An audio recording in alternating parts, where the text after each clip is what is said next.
He thought he owned her.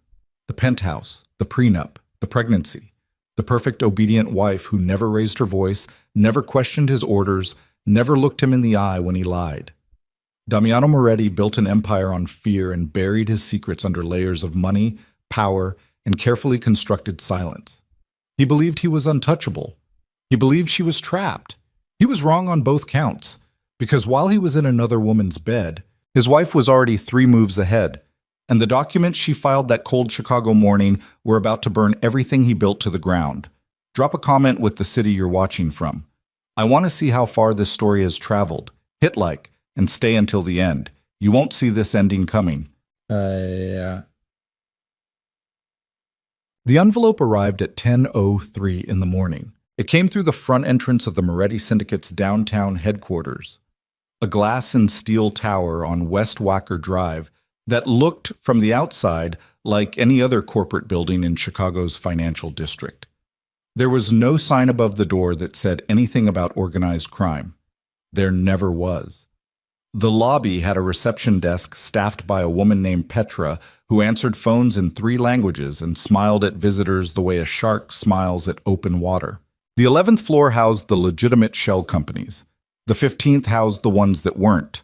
The 23rd floor, the top, belonged entirely to Damiano Moretti, though he wasn't there that morning, and Petra already knew better than to say so out loud. The courier was a young man named Joel, 24, contract employee for a downtown legal firm, and he had no idea what he was walking into.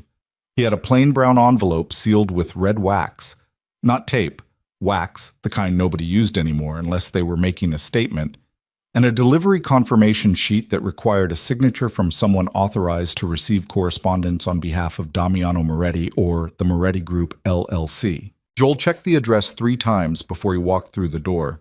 He had done enough legal courier runs to know that red wax meant a law firm was trying to be theatrical. He didn't know that theatrical, in this case, was entirely intentional. Petra smiled at him. He smiled back. He stated his business. She picked up the phone, spoke 2 sentences in a voice low enough that he couldn't hear, replaced the receiver, and told him someone would be down in a moment. The man who came down was not someone Joel would have picked out of a crowd as dangerous. He was 51, compact, with silver hair trimmed close, and the kind of face that looked like it had been making careful calculations since birth. His name was Enzo Cavallo, and his official title within the Moretti Group was Chief Operating Officer. His unofficial title was Consigliere, which was a word that meant, roughly, the man who knew where all the bodies were, sometimes literally. Enzo signed the delivery confirmation without reading it. He took the envelope. He thanked Joel in the measured way of a man who had learned long ago that gratitude and threat could sound identical if you calibrated your voice correctly. Joel left. The lobby doors closed behind him. Enzo stood in the center of the marble floor for a moment, looking at the envelope in his hand, reading the return address. The law offices of Thorne, Castellan, and Pierce, a name he recognized immediately and not in any way that brought him comfort. And then he walked to the elevator and pressed the button for the 23rd floor. He opened it in the elevator. He read it standing up, one hand braced against the wall, because he had learned long ago never to let anything knock him off his feet if he could help it. He read it twice. By the time the elevator doors opened on 23, Enzo Cavallo had already begun the process of deciding how to tell Damiano Moretti that his wife had just declared war. Damiano was not at headquarters because Damiano had spent the previous night at the Meridian Tower Apartments on Michigan Avenue in a unit registered to a woman named Sophia Lane, 29 years old, former model, current recipient of a private monthly wire transfer that Damiano's accountants coded under Consulting Services, subcategory Entertainment. He had been sleeping with Sophia for 14 months. He had given her a car, a wardrobe, and the particular kind of attention he had stopped offering his wife sometime around year 3 of their marriage. He believed he was discreet. He was not discreet. He was simply powerful enough that most people chose not to notice. He woke that morning at 9, which was late for him, and lay for a moment in the kind of expensive silence that comes from triple-pane windows in a high-rise insulated against the city below. Sophia was still asleep beside him, or performing sleep, which she sometimes did when she sensed he wanted solitude. He stared at the ceiling and ran through his mental inventory the way he did every morning, The same private accounting that had kept him organized and dangerous for 20 years. Which deals were pending, which people needed to be reminded of their obligations, which loose ends required attention. He was, at his core, a man who believed that control was the only true currency, and he tended his control the way a gardener tends a wall, always looking for the place where something had started to push through. He had not thought about Celeste that morning.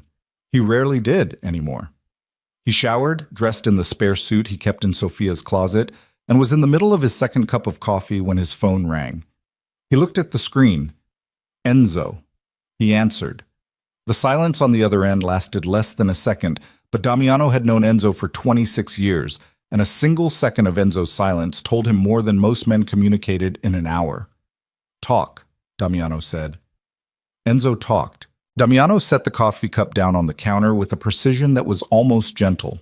He listened without interrupting, which was something he did only when the information was too significant to risk breaking with his own voice.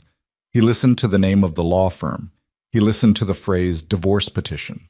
He listened to the words fraud, offshore assets, prenuptial invalidation, and then he listened to the last part, the custody filing, the unborn child, sole custody, and his jaw tightened in a way that Sophia, watching him from the bedroom doorway with her arms crossed over her chest, recognized as something she had never seen on his face before. Not anger. She had seen his anger plenty of times. This was something else. This was the face of a man who had just discovered that someone had been inside his house, moving the furniture, and he hadn't noticed until the floor gave way beneath him. "Where is she?" Damiano asked. Enzo said he didn't know. Damiano hung up, picked his jacket off the back of the chair, and walked out of Sophia's apartment without saying goodbye. Celeste Moretti was sitting in a window booth at a cafe called Linden on North Clark Street, drinking a cortado that had gone mostly cold because she'd been too focused on the skyline to remember to drink it. She was 34 years old. She was 7 months pregnant. The weight of it carried forward in a way that had changed her posture and her relationship to her own body, though not in any way she resented. She wore a cream-colored coat that was too large for her, which she'd bought specifically because it made her feel anonymous, and her dark hair was pulled back with the kind of carelessness that was actually the result of effort. She looked, to anyone glancing at her from across the room, like a woman with nowhere in particular to be. She looked nothing like a woman who had just detonated an explosive device under the foundations of one of the most powerful criminal organizations in the Midwest. Her phone was on the table, face down. It had buzzed 4 times in the last 20 minutes. She knew who was calling without looking. She also knew she wasn't ready to have that conversation yet. Not because she was afraid exactly, but because she had learned over 7 years of marriage to Damiano Moretti that the moment you picked up the phone was the moment you gave someone else the power to set the terms. She wasn't giving him that anymore. She thought about the first time she'd seen him. A gallery opening, 6 years before they married, back when she was still Celeste Aumont, assistant curator at the Brennan Gallery on Michigan Avenue, 23 years old and fierce, with the particular ambition of someone who has just figured out that the life they want is actually possible. She'd been explaining a piece, a Basquiat-adjacent work by a young artist from the South Side, raw and uncomfortable in all the right ways. And she'd turned around to find a man watching her with the focused attention of someone who was used to acquiring things he wanted. She'd thought at the time that his intensity was a form of respect. It took her years to understand it was a form of assessment. She picked up the cortado, finally, and took a cold sip and thought about Aria. That was the name she had chosen. Aria. She'd told no one, not even her attorney, Vivica Thorne, who was the only person in her life right now she trusted with anything that mattered. Aria was a name she had held privately for months, like a small flame cupped in her hands, and every time she thought it, she felt the particular courage that comes from having something to protect that belongs entirely to you. Her phone buzzed a 5th time. She turned it over. Unknown number. She let it ring. The offices of Thorne, Castellan, and Pierce occupied the 14th floor of a building on South Michigan Avenue, and Vivica Thorne's personal office had windows that faced the lake, which she said was intentional. She found it useful, she told clients, to be able to look at something vast and cold and indifferent while making decisions that would reshape the rest of someone's life. She was 47, black, with natural hair she wore in a close-cropped fade that somehow made her look both approachable and absolutely immovable. She had been practicing family law for 19 years. She had gone up against 3 organized crime families, 2 sitting politicians, and 1 Fortune 500 CEO whose legal team had outnumbered hers 6-1. She had never lost a case she believed in. She believed in this one with a ferocity that surprised even her. When Celeste Moretti had first walked into her office 11 months ago, not called, not emailed, walked in off the street with a portable hard drive in her coat pocket and the careful, controlled bearing of someone who had spent a long time learning to look like she felt nothing, Vivica had listened for an hour without taking notes. Notes came later. First you listened, and what she heard in that first hour was not the story of a wronged wife seeking a settlement. It was the story of a woman who had been doing forensic accounting in her spare time for the better part of a year, who had traced 3 shell companies back to an offshore account in the Cayman Islands, who had photographed documents while her husband slept, who had built a case from the inside with the patience of someone who understood that the only way to dismantle a fortress was to learn its architecture first. Celeste hadn't cried in that first meeting. She hadn't performed victimhood or resentment or fear. She'd sat across from Vivica's desk with her hands folded in her lap and laid out the evidence in the calm, organized manner of a woman presenting a business proposal. And when she was finished, she'd said simply, "I want everything he hid from me before we married. I want my child protected, and I want to walk away in a way that he can never undo." Vivica had looked at her for a long moment and then said, "Can you give me more time with the offshore documentation?" Celeste had said, "I already have an audit trail for the last 6 years. I just need you to tell me if it's enough." It was more than enough. It was, Vivica would later tell her junior associate, in the particular tones of someone who had seen everything, the most thorough financial evidence package she had encountered from a non-attorney civilian in 2 decades of practice. Now, 11 months later, the petition had been filed, the envelope had been delivered, and Vivica was at her desk with her hands wrapped around a mug of tea she wasn't drinking, watching the lake. She was thinking about the next 72 hours, which were going to be the most critical. She expected Damiano Moretti's legal team to move fast. They were expensive, and they were aggressive, and they had experience with exactly this kind of financial entanglement. She expected intimidation tactics, maybe veiled, maybe not. She expected phone calls from people she didn't know, asking questions designed to make her nervous. She had been through all of it before. What she was less prepared for was the call that came at 11:17 that morning, not from Moretti's attorneys, but from Celeste herself, calling from a cafe on North Clark Street, voice steady as stone, saying simply, "It's done." Did they receive it? Vivica said yes. They received it. And Celeste said, "Good. Then tell me what comes next." What came next, on Damiano's end, was controlled chaos of the kind that reveals the true architecture of a man's character. He was back at headquarters by 10:45. He walked through the lobby without acknowledging Petra, rode the elevator to 23, and found Enzo already there, standing by the floor-to-ceiling windows with the divorce petition spread across the conference table like an autopsy. 2 of Damiano's regular attorneys, brothers named Hartwell, twin sons of a retired judge, men who had been managing his legal exposure for 12 years, were on a conference call that Enzo had already initiated. The speaker on the table crackled with voices doing what expensive lawyers do when they first encounter a genuine crisis.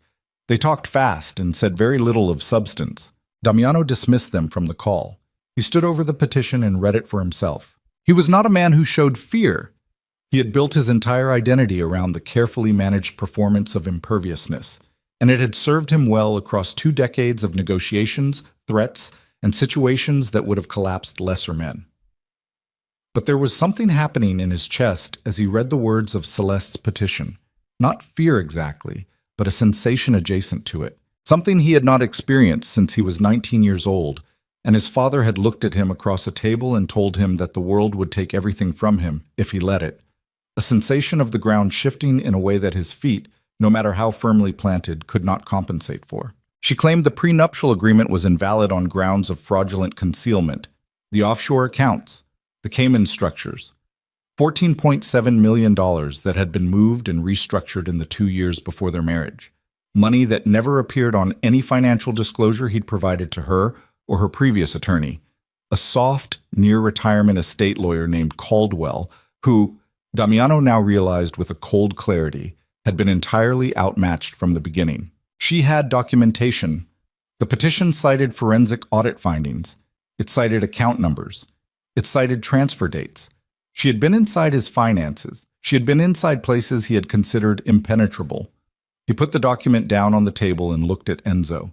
Enzo looked back at him with the particular expression of a man who has bad news he hasn't yet delivered. "There's more," Enzo said. Of course there was more. The custody filing. Enzo walked him through it. Sole custody of the unborn child. The petition cited the nature of Damiano's business interests and their associated criminal risk as grounds for limiting his parental access. It cited his pattern of travel. It cited, and this was the part where Enzo's voice shifted almost imperceptibly, the way it did when he was delivering something he personally found impressive despite himself, a documented timeline of the affair with Sophia Lane, complete with hotel records, wire transfer records, and 3 photographs taken by a private investigator that Celeste had apparently hired 9 months ago. 9 months. Before she'd even come to them with any indication that the marriage was in trouble. Before the detached silences. Before the formal dinners where they sat at opposite ends of a table and performed normalcy for guests. She had been building the case 9 months before she gave him any reason to suspect her. "She played you," Enzo said, which was perhaps the most dangerous thing anyone had ever said to Damiano Moretti in this office. And the fact that Enzo said it not with satisfaction but with the flat respect of a man acknowledging a superior tactical move made it somehow worse. Damiano said nothing. He walked to the window. He looked out over the city, his city, the one he had spent 20 years learning to control in every way that mattered. And he thought about Celeste sitting somewhere in it right now, and he felt something he hadn't felt since childhood. He felt outmaneuvered. The marriage had not always been what it became. He told himself this sometimes, in the private hours, though he told it to himself the way a man tells himself a story that is true but no longer useful. He had been drawn to her intelligence first, which was something he didn't often admit. He surrounded himself with people who were competent at their functions. Enzo's strategic mind, his lawyer's technical expertise, his enforcer's particular skill sets, but intelligence that came packaged in someone who wasn't playing a role in his operation was rarer, and it had caught him off guard. She could speak about art with the same precision he used to speak about acquisitions. She understood negotiation, not in the explicit way, but intuitively, in the way she moved through a room, the way she measured people before she engaged them. He had recognized something in her that he recognized in himself, which should have made him more careful and instead made him want to own it. That was his first mistake with Celeste, thinking that what he recognized in her was something he could possess. They were married at a venue on the North Shore on a gray October day. 300 guests. The kind of ceremony that was as much a business event as it was a personal one. She wore a dress that cost more than most people made in a year, and she looked extraordinary in it, and she stood beside him at the altar and said the words and smiled the smile that she had already learned by then to deploy on command. Her family, her mother, her 2 younger brothers, a scattered collection of cousins from her father's side, sat in the front rows looking genuinely happy because they didn't know what they were celebrating. Celeste knew. She was beginning to know. But she was 27, and she was in love with a version of him that she would spend the next 2 years slowly understanding had never actually existed. And by the time the understanding was complete, the architecture of her life had been rebuilt around him in ways she could not simply walk out of. He moved her into the Moretti estate in Lincoln Park. He wrapped her in expense and comfort and the specific kind of isolation that doesn't announce itself. Her career at the Brennan Gallery became untenable, not because he told her to leave, but because his world gradually made her work impossible, the late nights unavailable, the professional relationships complicated by who she was now and who he was. She left the gallery 18 months after the wedding and told herself it was temporary. It was not temporary. The pregnancy happened in year 4, after 2 miscarriages that she navigated largely alone. And when the 3rd pregnancy held, when the ultrasound at 12 weeks showed a small, unmistakable heartbeat, she had felt something shift in her at a cellular level, a reorientation of every priority she had ever held. This was not going to be her life. Whatever else happened, this child was not going to grow up inside the particular cage Damiano had built for her, breathing its air, learning its rules. That was when she started taking photographs. The flash drive had been an accident in the beginning. She had been cleaning out the study, one of the few rooms in the house that still felt like hers, where she kept boxes from her pre-marriage life, her gallery notes, catalogs, the accumulated paper of a professional life she'd been forced to mothball, and she had found it in the pocket of an old blazer. She didn't remember putting it there. She tried it in her laptop and found it corrupted, then spent 2 evenings in a borrowed software tool recovering the files on it, expecting old gallery records or personal photographs. What she found instead were financial documents she hadn't put there and didn't recognize, files that must have been transferred to the drive by mistake at some point before the marriage, possibly during the period when Damiano had used her laptop briefly after his had been sent for repair. The dates on the documents predated their wedding by 18 months. The account numbers meant nothing to her at first. She was a curator, not an accountant. But she was also someone who had grown up watching her mother run the family's small, importing business on a razor's edge of cash flow. And she understood financial documents well enough to recognize that what she was looking at was a structure designed to move money without leaving obvious tracks. She photographed every file on the drive. She put the drive back in the blazer pocket and the blazer back in the box and the box back on the shelf. She went to bed that night and lay in the dark beside a man who was already mentally elsewhere and thought about what she had found. She didn't hire a private investigator for another 3 months. She didn't find Vivica Thorne for another 4. But from the night she found that drive, something changed in the quality of her patience. It became purposeful. It became architecture. She stopped grieving the marriage. She started building the exit. The Hartwell brothers called back at noon. Damiano took the call in his private office with Enzo sitting in the corner, a habit they had established years ago. Enzo as witness, as memory, as the institutional ballast for conversations that Damiano might later want a second account of. The brothers laid out the situation in the way lawyers do when they are speaking to a client who is both the problem and the solution, carefully, with calibrated optimism that was mostly designed to keep the retainer in place. The offshore documentation was serious. The prenup challenge had genuine legal merit, particularly given the jurisdictional rules around fraudulent concealment that Illinois courts had been interpreting more broadly in recent years. The custody petition was aggressive, but not necessarily fatal to his parental position. It would depend, they said, on several factors, including the nature of his business interests as they could be established in court. Damiano heard the phrase "established in court" and felt something cold move through him. His business interests established in court would not merely cost him half his legitimate assets. They would open doors that he had spent 20 years keeping welded shut. "That can't happen," he said. The brothers said they understood. "I need to know what she has." Exactly what she has. The brothers said discovery would reveal that in due course. "I don't have due course. I need to know now." There was a pause.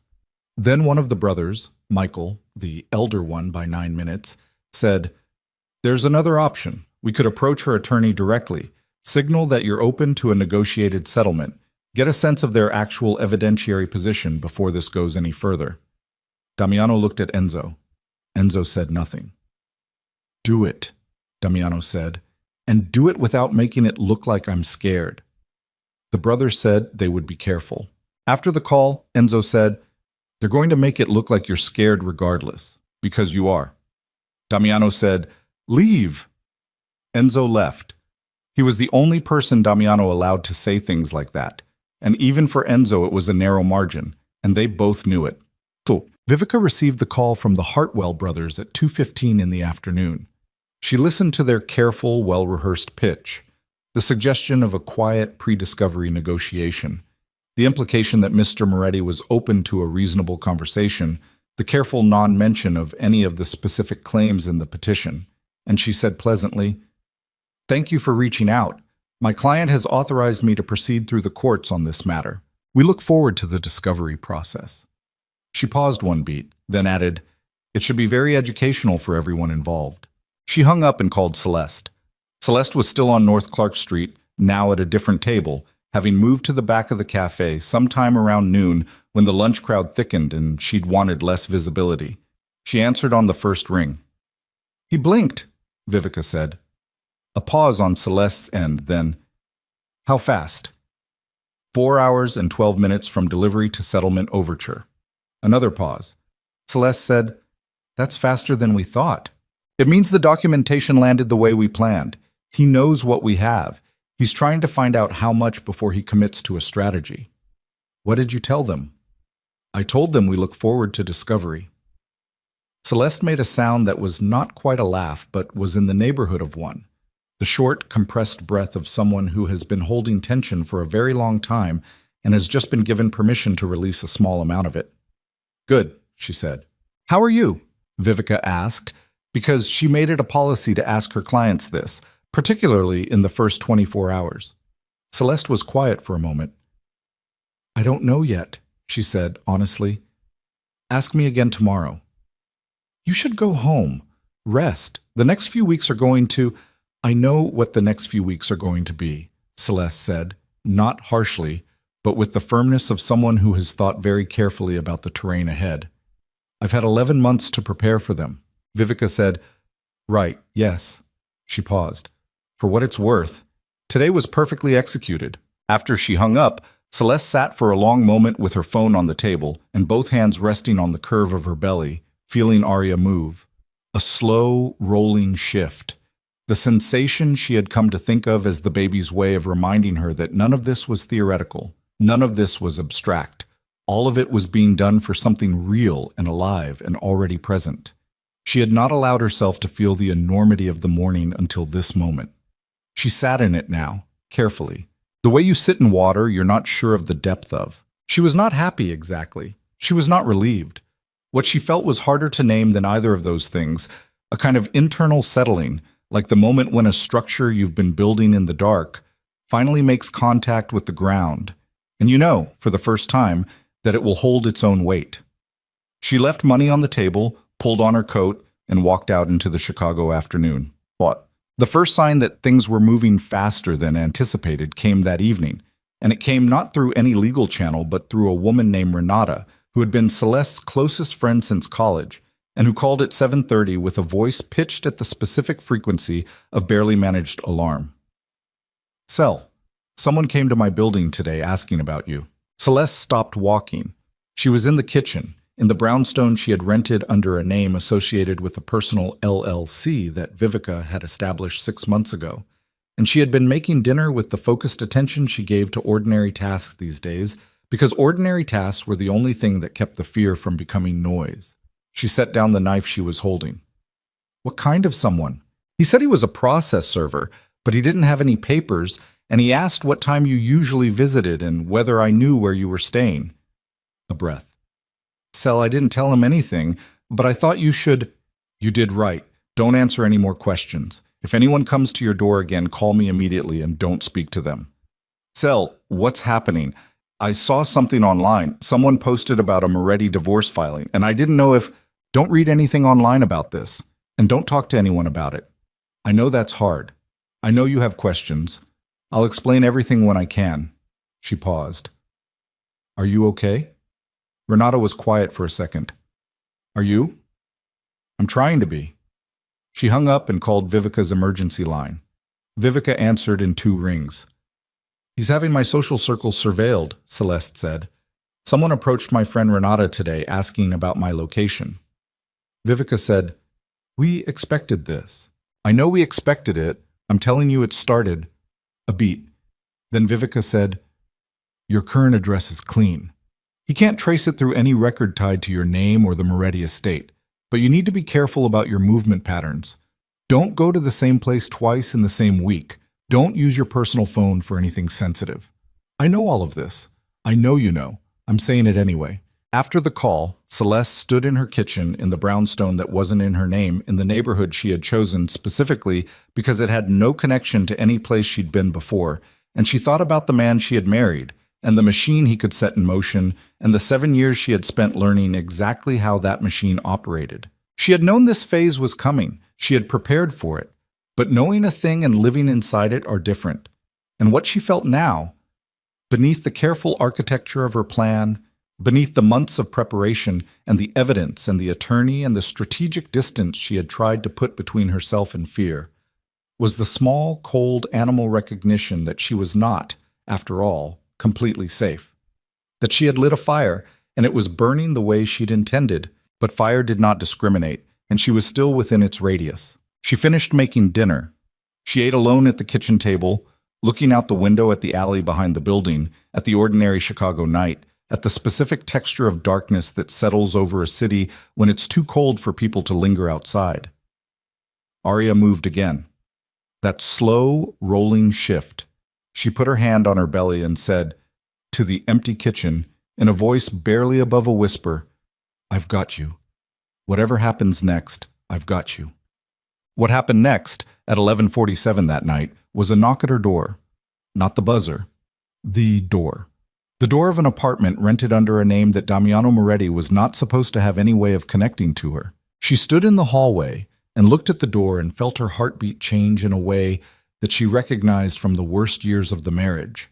Not fear of physical harm, because Damiano had never been that kind of threat directly, but fear of the specific violation of a boundary she had constructed with enormous care, the discovery that her careful architecture had a crack she hadn't found.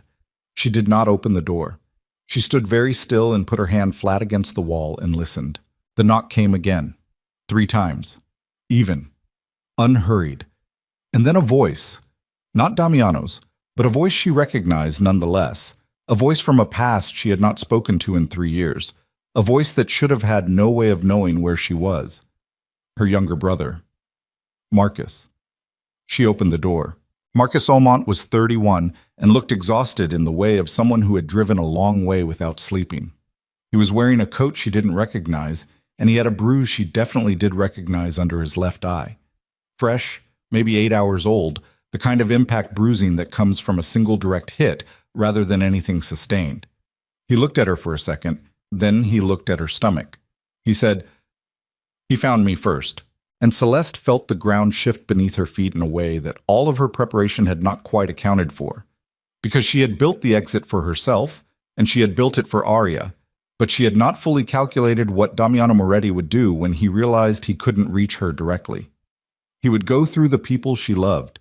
He had already started. Marcus didn't wait to be invited in. He moved past her into the narrow hallway of the brownstone the way people move when they're trying to put a door between themselves and whatever is outside, and Celeste let him because there was nothing else to do, and because the bruise under his eye was telling her things she needed to hear before she could think clearly about anything. She closed the door. She threw the deadbolt. She stood with her back against it for a moment and looked at her brother. This man she had not spoken to properly in 3 years, not since a phone call that had ended badly over something she could no longer remember clearly. Some argument that had felt enormous at the time and now seemed like a footnote to a life she had been trying to escape.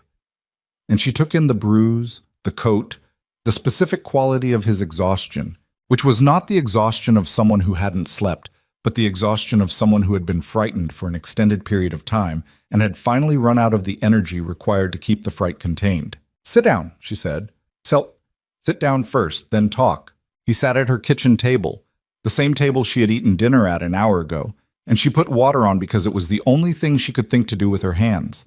She stood at the stove with her back to him for a moment, listening to the sounds of the building, the pipes, the distant television from the unit above, the wind off the lake working at the window frames, and she ran through the implications of the fact that he was here, the fact that he'd found her here, the fact that his eye was bruised and he'd said, "He found me first." She turned around. "Tell me exactly what happened." In order. Marcus put his elbows on the table.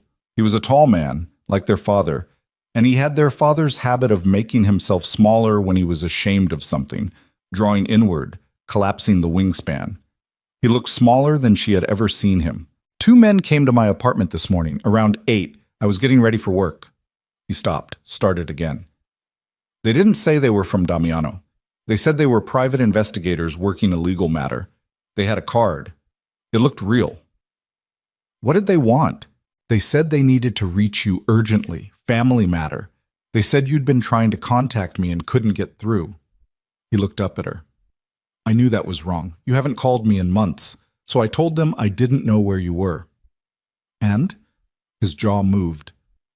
"The bigger one said something like," he said, "Mr. Moretti thought you might say that." And then the other one hit me. Once. Like a demonstration, like they were showing me what the alternative looked like. The water on the stove began to move. Celeste didn't touch it. They didn't ask you anything else? They gave me a phone number. Said to tell you to call it. Said to tell you that it would be better for everyone if you handled this privately. He reached into his coat pocket and put a folded piece of paper on the table between them. They left after that. Celeste looked at the paper. She did not touch it. How did you find me? Marcus had the grace to look uncomfortable. Mom. She still has the emergency contact you gave her. The number for the LLC. The office number. I called it and said it was a family emergency, and whoever answered gave me this address. Celeste closed her eyes for exactly 2 seconds. Then she opened them. I need to make a call, she said.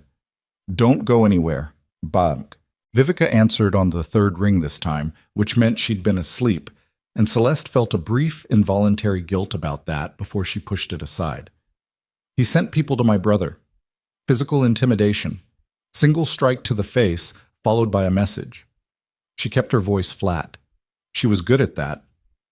They got this address through my mother's emergency contact at the LLC office. Whoever answered that line tonight gave it out. A pause on Vivica's end that contained, Celeste could tell, a rapid sequence of recalculations. The office line is staffed by an answering service after 6, Vivica said. They're not supposed to give out client addresses under any circumstances. Someone gave it out. I understand. Another pause. Are you physically safe right now? My brother is here. The door is locked. Okay, don't call the police tonight. I know that's counterintuitive, but if we bring law enforcement in now before our discovery position is established, it gives his attorneys a narrative to work with. Tomorrow morning, first thing, I'm filing for an emergency protective order, and I'm going to find out who compromised that answering service line. He's moving faster than we modeled, Celeste said. Yes, which means the documentation scared him more than we thought. Or, Vivica said carefully, it means he's someone who responds to being scared with escalation rather than calculation, which is useful information, but it also makes him less predictable. Celeste looked across the kitchen at Marcus, who was sitting with his hands flat on the table, staring at the piece of paper with Damiano's phone number on it, like it was something that might move. I'll call you at 7, Celeste said. She hung up. She poured the water into 2 cups and put a tea bag in each one and set one in front of Marcus and held the other one in both hands, because her hands were cold in the way they got when the adrenaline was wearing down and her body was beginning its private accounting of the night's damage. She sat across from him. You should have called me, she said, before you drove here. You haven't answered my calls in 8 months, Cell. The sentence landed the way true things land. Not hard exactly, but with weight. She looked at her tea. I know, she said. I didn't even know you were pregnant. His voice had something in it now that was not accusation, but was close to it. The particular hurt of someone who has been excluded from something they felt entitled to be included in, and is trying to decide whether they have the right to say so. Mom knew. She called me 2 months ago. I didn't know what to say. I didn't know how to... Marcus, how to reach you without making it worse. And I figured if you wanted me to know, you'd have told me yourself. And then this morning those men showed up and I thought... He stopped. His hands pressed flat against the table. I thought something had happened to you. The sentence came out rougher than the others, with a crack in it that he didn't bother trying to hide. And Celeste felt something move in her chest, the specific tenderness that lives alongside estrangement, the love that doesn't stop operating even when the relationship around it has broken down. Nothing happened to me, she said. I'm fine. I'm more than fine. She paused. I filed for divorce today. He looked at her. And I'm suing him for fraudulent concealment of assets that should have been in our prenup. And I'm petitioning for sole custody.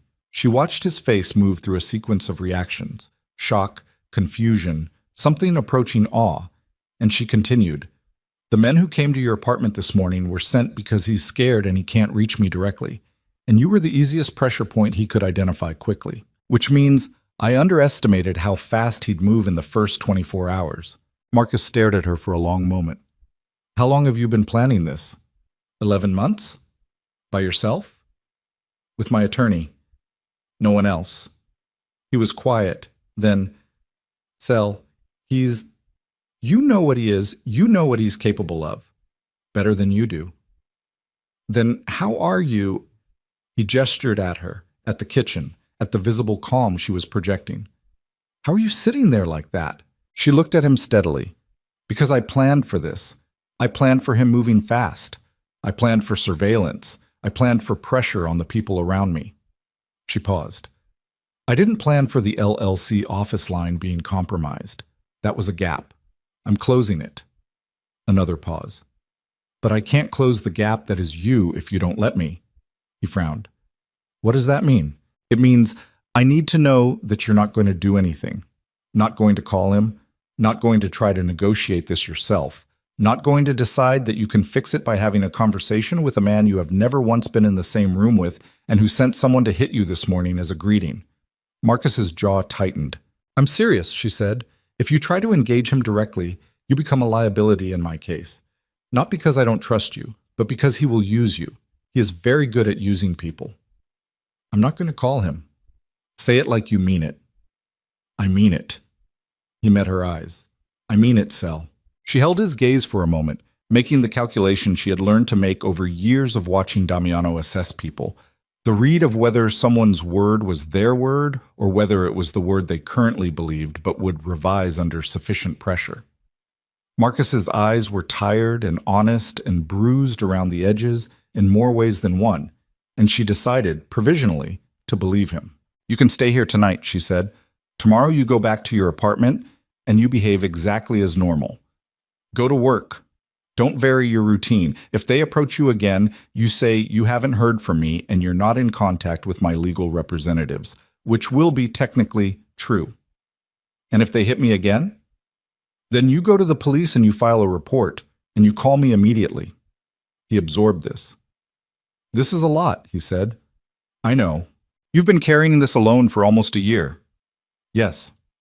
He looked at her face, and at the visible weight of the pregnancy and at the brownstone kitchen with its careful anonymity, the rented furniture and the curtains drawn against the street, and she could see him trying to assemble a complete picture of the life she'd been living inside while he'd been estranged from her, and failing to quite get there, because the gap was too wide and the picture was too large. I'm sorry I wasn't, he started. Stop, she said, not unkindly. Not tonight. We'll do all of that later. He nodded. He drank his tea. Across the city, in a different kind of silence, Damiano Moretti was in his office on the 23rd floor, and he was alone, which was unusual. He had sent Enzo home at 9. He had sent the Hartwell brothers back to their offices. He had dismissed the 2 men he kept on permanent rotation in the outer office, the ones whose job description on paper was security and in practice was proximity. Bodies positioned to remind everyone who entered that Damiano Moretti did not meet with anyone without witnesses, and that witnesses had consequences. He was alone because there were things he needed to think through that he could not think through with anyone watching his face while he did it. He stood at the window. The city was dark below him in the specific way that Chicago goes dark in winter. Not fully, never fully. The grid of light stretching in every direction with the determined brightness of a place that has decided to resist the cold by flooding itself with illumination. He knew this city. He had mapped it in ways that no public record contained. He knew which aldermen owed him, and which feared him, and which had convinced themselves that the distinction between owing and fearing didn't matter. He knew which judges had been careful and which had been careless, and at what point in their careers the carelessness had made them available. He knew the city the way a man knows a body he has studied, not with affection, exactly, but with the particular intimacy of someone who has learned where the vulnerabilities live. He had not known where Celeste's vulnerabilities lived. That was the admission that kept returning to him as he stood at the window, and it was the one he found most difficult to sit with, because he was a man who believed, who had built his entire operational philosophy around the belief, that vulnerability was always knowable if you looked carefully enough. That every person had a structure, and every structure had a weak point, and a man who was patient and observant enough could always find it. He had been married to her for 7 years. He had watched her closely for most of that time, the way he watched everyone, with the slightly predatory attention of someone cataloging information. And he had missed this. He had missed the planning. He had missed the evidence gathering. He had missed 11 months of a woman living inside his house, inside his life, building the architecture of his dismantling. He turned away from the window and sat at his desk and opened the petition again. He had read it 3 times now. He understood it the way you understand a piece of strategy you have to respect, even as it is being deployed against you. She had found the offshore accounts, the Cayman structures, the layered LLCs, the transfers from the 2 years before their marriage, the money he had moved not out of malice toward her specifically, but out of the same reflex that governed everything he did, the reflex of putting things where they could not be taken. He had not thought of the prenup as a lie. He had thought of it as a boundary. The distinction had seemed obvious to him. He was beginning to understand that the law did not share his sense of obvious. He picked up his personal phone and called a number he had not called in 8 years. It rang 4 times. Then a voice, older, cautious, with the specific caution of someone who knows that a call at this hour from this number is not routine. Damiano. Salvatore. He kept his voice even. I need a referral, not the Hartwells. Someone who specializes in asset protection litigation. Someone who's been in rooms I haven't been in. A pause. It's midnight. I'm aware. Another pause. I heard something move today. Yes. How serious? Damiano looked at the petition on his desk. Serious enough that I'm calling you at midnight. The man named Salvatore was quiet for a moment in the way of someone running through a list. Then he gave a name. Damiano wrote it down, thanked him with the economy of a man who does not waste words on sentiment, and ended the call. He sat at the desk for a long time after that. The name on the piece of paper was Gregor Vance, a family law and asset protection specialist who had handled 2 major criminal fortune cases in the past decade, both resulting in near total asset preservation for his clients. He was expensive, abrasive, and reportedly excellent. Damiano had one more call to make before he could sleep, and it was the call he had been avoiding since 10 that morning. He dialed Sophia. She answered immediately, which meant she hadn't been sleeping either, which meant she'd been tracking the situation through whatever channels were available to her. She was not unintelligent, Sophia, and she had been in his world long enough to understand that the silence following a rapid departure was its own form of information. I need you to understand something, he said, without preamble. A pause. Okay. The next several weeks are going to require complete discretion. Nothing goes to anyone, not your friends, not your family, not anyone you talk to. Whatever you've heard today, whatever you think you know about what's happening, you keep it in this phone and nowhere else. Her voice, when it came back, had a quality he had not heard in it before. Not anger, not hurt, but the flat, careful tone of a woman making a private calculation. Are you asking me to protect you? I'm asking you to be careful. Damiano. A breath. Did she know about me? Is that what this is? That's not something you need to. Did she know about me? He said nothing. The silence lasted long enough that it became its own answer, and Sophia said, I see, in a voice that had made its calculation and arrived somewhere cold and decided. You should know that 2 people came to my building this afternoon, not your people. A man and a woman with a camera. He sat up straighter. Why didn't you call me immediately? Because you left without saying goodbye this morning, and I didn't know if I was someone you wanted calls from today. She paused. Was I wrong? He said, call me every time. Everything. Understood? She said, understood. And then after a beat, Damiano, are you going to lose this? He did not answer that. He ended the call. He sat in the empty office for a long time, and for the first time in many years, he was unable to arrive at a version of the calculation that ended in his favor. The next morning came fast and gray over the lake, and Vivica Thorne was at her desk by 6:15 with 3 things open on her screen: the emergency protective order application she had drafted the night before, the employment records for the answering service that had given out Celeste's address, and the deposition schedule she was beginning to construct for the discovery phase. Her associate, a 28-year-old named Derek, who worked with the focused intensity of someone trying to prove something to himself, arrived at 6:30 with 2 coffees and the overnight news alerts that her system had flagged. One of them made her stop. She read it twice. Then she called Celeste. Celeste answered on the second ring. She'd been awake. Her voice carried the particular flatness of someone who had not slept and was not pretending to have. "There's a story," Vivica said. "It went up on a legal industry news aggregator sometime overnight. Chicago divorce filing. Moretti. It's short, no details, but it names the case and your attorney of record." A pause. "It also mentions the offshore asset claim." Silence on Celeste's end. "Someone leaked it," Vivica continued, "not from our side. I need you to understand that the only people who received that petition before public filing were Moretti's office, and it came through official channels. The leak came from his side." "Why would he leak it?" Celeste said slowly. "That's the last thing." "He didn't. I don't think it was intentional.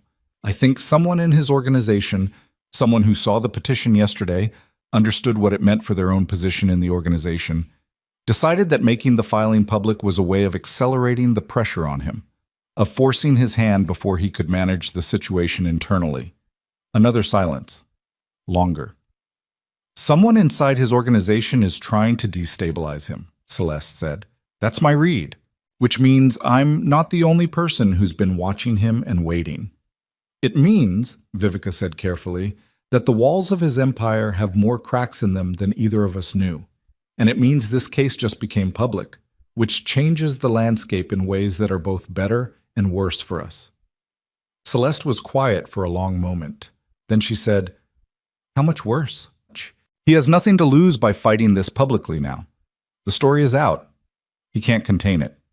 And a man who has nothing to lose in terms of reputation management is a more dangerous opponent than one who's trying to keep this quiet. And better? A public case means everything he does to you. Surveillance, intimidation, the approach to your brother, goes on the record. His attorneys know that. It limits some of what he can do." A pause. "But only some." Celeste breathed out slowly. "He's going to come at me directly now." "Yes," Vivica said. "I think he is." "Then we need to move the—" Celeste stopped. A sound on her end. A sharp intake of breath, barely audible. "Celeste? Hold on." The sound of movement. Footsteps. Then Celeste's voice returned, lower, with a different quality in it. The quality of someone who has just seen something they were prepared for but were hoping not to see yet. "There's a car outside," she said. "Dark SUV. It's been parked across the street since I woke up, and it wasn't there when Marcus arrived last night." Vivica said, "Don't go outside. I'm filing the protective order the moment the courthouse opens at 8. Text me the plate if you can see it without—" "I can see it." She read out the plate number in a voice so steady it was almost frightening, and Vivica wrote it down and said, "I'm calling my contact at the investigator's office right now. Stay inside. Keep Marcus there until you hear from me." After she hung up, Celeste stood at the edge of the window, back flat against the wall, one eye on the street below, and looked at the dark SUV with its engine off and its windows opaque, and she felt the specific sensation of being watched that she had lived with, in subtler forms, for the entirety of her marriage. And she made herself breathe slowly and count the exhales the way she had taught herself to do in the years when Damiano's silences had been the most frightening thing in her world. This was not subtle. This was a declaration. He was telling her he knew where she was. He was telling her that the careful geography she had built, the LLC, the untraceable brownstone, the emergency contacts, and the clean phone lines, had been penetrated. He was telling her that the space between his reach and her body was smaller than she had calculated. He was wrong about one thing, though. He thought this would frighten her back. She picked up her phone and sent Vivica the plate number, and then she opened another contact. One she had programmed 11 months ago and had not yet needed to use, a contact listed in her phone simply as RF, and she looked at it for a long moment. RF was Richard Farlow. He was a former federal prosecutor, retired, who now worked as a consultant. He was someone Vivica had mentioned carefully in their second meeting as a person who might become relevant if the case developed in a particular direction. Specifically, if evidence emerged that Damiano Moretti's offshore assets had connections to activity that went beyond civil fraud. Celeste had not been ready to make that call in the beginning. She had not wanted to turn this into something larger than a divorce, something that could take on a life of its own beyond her control. Still, Standing at the edge of her window with a dark SUV parked outside, and her brother asleep in the next room, and Arya pressing against her ribs with the insistence of someone who is almost ready to arrive in the world, she looked at RF's contact number and thought about the files she had found on the flash drive. Not just the offshore accounts, but the other documents, the ones she had photographed and given to Vivica, and which Vivica had looked at with a very careful expression and said, "Let's keep these in reserve for now." She thought about this car outside. She thought about the men who had hit Marcus. She thought about Damiano alone on the 23rd floor, running calculations, looking for the pressure point that would make her fold. He was expecting her to be the woman he had built her into, the woman who deferred, who absorbed, who chose survival over confrontation because the cost of confrontation had always been made deliberately too high. She scrolled to RF's number. She pressed call. It rang twice. Richard Farlow answered with the unhurried voice of a man who had been awake for hours and was not surprised to hear from her. "Ms. Moretti?" "Mr. Farlow." She kept her back flat against the wall, one eye still on the SUV below. "Vivica Thorne told me to call you if things developed in a particular direction." "And have they?" "There's a car outside my building. My brother was physically approached yesterday. The filing went public overnight through a leak that came from inside his organization." She paused. "And I have documents I haven't shown anyone yet." "Not fully. Not the second layer." A silence on his end that was the silence of a man shifting gears. "What kind of documents?" "The kind that go beyond civil fraud." She watched the SUV. It hadn't moved. "The flash drive I found, the offshore accounts were on it, yes, but there were other files underneath them. Transfer records that don't connect to any legitimate business structure I've been able to identify. Dates going back 11 years. Counterparties that don't have public-facing corporate identities." Farlow said nothing for a moment. Then, "You've held these back from your divorce filing. Vivica advised keeping them in reserve. I agreed at the time." She breathed out slowly. "I'm reconsidering. Because of the car outside. Because of all of it." She turned away from the window. "He's not going to negotiate. He's going to escalate until I either fold or make a mistake. And I'm 7 months pregnant, and my brother is asleep in my guest room with a bruise on his face, and I need this to be over in a way that I cannot achieve through family court alone." Farlow was quiet for a long moment. When he spoke again, his voice had changed slightly. Not warmer, but more precise, the way a surgeon's voice changes when they have made a decision about how to proceed. "I need to see the documents," he said. "Everything. Not a summary. The files themselves." "When?" "Today." She said, "I'll call Vivica." Vivica did not take the news about the Farlow call the way Celeste expected her to. She took it worse. They were on the phone for 11 minutes, and in those 11 minutes, Vivica moved through a sequence of responses that Celeste had not seen from her before. Not panic, because Vivica Thorne did not panic, but something adjacent to it, a controlled urgency that made the air in the conversation feel pressurized. "You should have told me about the second layer of documents from the beginning," Vivica said. Her voice was precise and tight. "You told me to keep them in reserve." "I told you to keep them in reserve from the divorce filing. That's different from not telling me what they contained." "I'm telling you now." "Celeste." A pause. "If those documents contain what you're describing, if there are transfer records connecting Moretti's finances to activity that triggers federal jurisdiction, then this case stops being a divorce case the moment we hand them to Farlow. It becomes something else entirely, something I cannot control the trajectory of." "I know. Do you?" "Because once federal interest attaches to this, you are no longer just a woman divorcing a powerful man. You become a witness, potentially a material one. And witnesses in cases involving organized crime finances have a different set of risks than divorce petitioners." Celeste sat down at the kitchen table. The morning light was coming through the curtains in thin strips. She could hear Marcus moving in the next room. The creak of the guest bed, the sound of him waking up slowly. "He already has a car outside my building," she said. "He already sent men to my brother. The risk is not theoretical, Vivica. It's parked across the street." A long silence. "I need to see those documents too," Vivica said finally. "Before Farlow.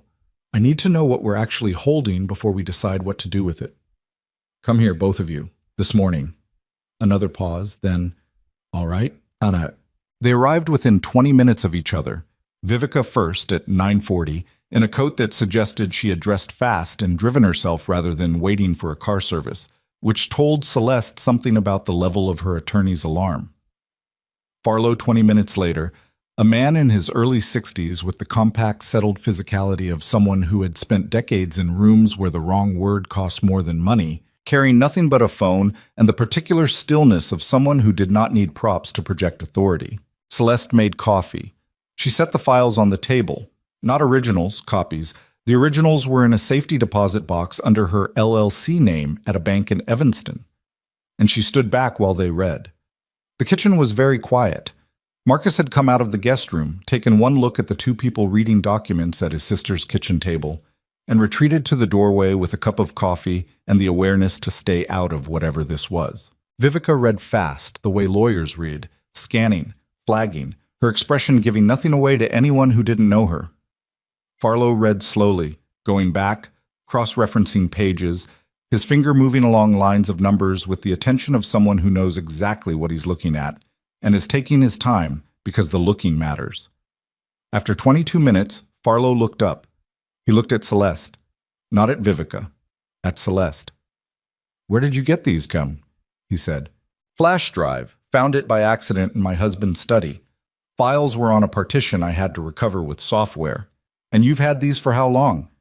11 months. His expression didn't change.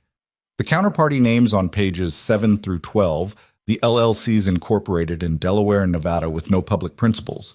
Did you attempt to trace those? "I got as far as registered agent names, dead ends. That's when I stopped, because I didn't know what I was looking at well enough to go further without making mistakes." Farlow nodded slowly. He looked at the pages again. "These aren't just offshore asset transfers," he said. "The pattern here, the timing, the counterparty structure, the layering, this is consistent with pass-through arrangements for funds that originated outside legitimate commerce." He paused. "I've seen structures like this in 2 federal investigations I worked in my last years at the U.S. Attorney's Office." Another pause. "If what I'm reading is what I think I'm reading, Damiano Moretti hasn't just been hiding marital assets. He's been laundering money through those offshore structures for the better part of a decade." The kitchen was very quiet. Vivica said, "How confident are you in that read?" "Confident enough that if someone brought these files to the FBI's Financial Crimes Unit today, there would be an investigation opened by end of week." He looked at Celeste. "Confident enough that your husband knows exactly what's on this drive and has known since the morning your petition landed on his desk. Not just that you found the hidden assets, but that you found everything." Celeste felt something move through her that was not quite fear and not quite the absence of it. A cold clarity, like the moment when the temperature drops enough that the air itself seems to sharpen. "That's why he moves so fast," she said. "Yes," Farlow said. "He's not trying to win the divorce case." She heard herself say it a half second before she fully understood it. "He's trying to get to those files before I decide what to do with them." Farlow said, "That would be my assessment." Vivica had both hands flat on the table and was looking at the documents with an expression Celeste had never seen on her face before. The expression of someone who has just discovered that the ground beneath a building she's been constructing has shifted in ways that require a completely different foundation. "Celeste," Vivica said carefully, "I need you to hear me. If we take these to Farlow's contacts, if federal interest attaches, there is a scenario in which Damiano's attorneys argue that you obtained these documents illegally, that the recovery of files from a corrupted drive on a device that may have been his constitutes unauthorized access. They will argue it. They will be loud about it. Will they succeed?" Vivica paused. "In criminal court, the standard is different from family court. I don't practice criminal law. What I know is that it becomes ammunition. It becomes a way to make you the story instead of him." "I understand that." "Do you understand that it could affect the custody petition? That if his attorneys successfully paint you as someone who deliberately gathered evidence through questionable means, a family court judge might—" "Vivica." Celeste said her name the way you say someone's name when you need them to stop and look at you. "I understand the risks. I have understood them for 11 months. She looked at Farlow. "What do you need from me?" "Oh, What Farlow needed took the better part of 2 hours to outline, and by the time he left the brownstone at noon, Celeste had signed 2 documents, committed to a meeting with a former colleague of Farlow's at the U.S. Attorney's Office 3 days hence, and given him encrypted copies of every file on the drive. Vivica stayed after he left. She sat at the table and looked at the place where the files had been and said nothing for a moment. Marcus had gone back to the guest room. The SUV outside had been replaced by a different car, same model, different plate, which told Celeste that Damiano's people were rotating surveillance, which meant it was organized, which meant Enzo was running it, which meant Damiano had committed resources rather than just sending a warning. "Say it," Celeste told Vivica. Vivica looked up. "I'm worried we've lost control of the case's shape. We never had full control of its shape. We had a strategy. The strategy assumed a divorce proceeding, a complicated, high-asset, contentious divorce proceeding, but a contained one. What we're now moving toward is something that has federal criminal dimensions, organized crime implications, and a man at the center of it who has every incentive to—" She stopped. "To what?" Celeste said. "To hurt me? To do whatever it takes to make those files disappear, including making the person who has them disappear from the proceedings." Vivica's voice was level, but her eyes were not entirely. "I want you somewhere safer than this. This address is supposed to be untraceable. And there's a car outside." Celeste said nothing. "I have a client's property. A friend's, actually, outside the city. Naperville. It's not connected to me professionally, and it's not connected to you at all. I'd like you to consider—" "If I run," Celeste said, "he wins the narrative. He gets to tell the story of a wife who abandoned the marital home and fled. That affects custody. You're not in the marital home, you're in a rented— It doesn't matter. The optics of a pregnant woman fleeing do not help me in family court." Vivica pressed her lips together. "Then we need something else. We need the protective order. Filed at 8 this morning. Judge Calloway's clerk confirmed receipt. We may have a hearing as early as tomorrow." Vivica paused. "But Celeste, a protective order is paper. It's legally meaningful paper. It is not a physical barrier." "I know what it is." Vivica looked at her for a long moment with the expression of someone who has run out of arguments and has moved into a different territory. The territory of having done everything within her power and now simply being present with the person who has to live inside the risk. "All right," she said quietly. "What do you need from me today? Keep the custody petition moving. Don't let anything stall it. Whatever happens on the federal side. And I know that's going to take time. I know it could take months.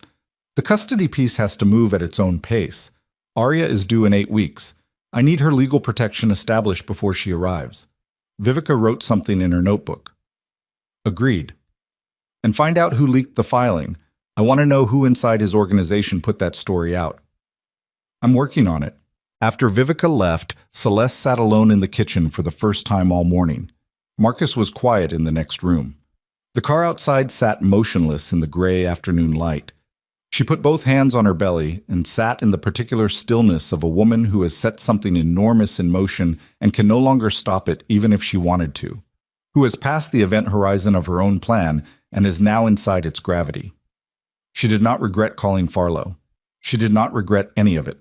But she was beginning to understand that the version of this she had planned for, clean, contained, a legal strike and a settlement and a door closing on the life she was leaving, was not the version she was now living in.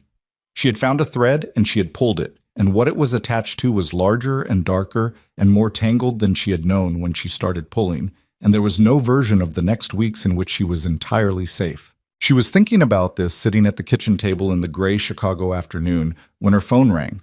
Not her personal phone. The secondary phone. The clean one.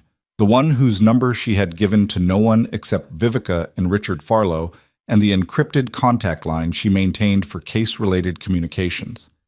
She looked at the screen. Unknown number. She let it ring twice. She answered. Silence for a moment. Then a woman's voice. Not Sophia's voice. Not anyone she recognized. A voice that was controlled in the way of someone reading from a prepared script.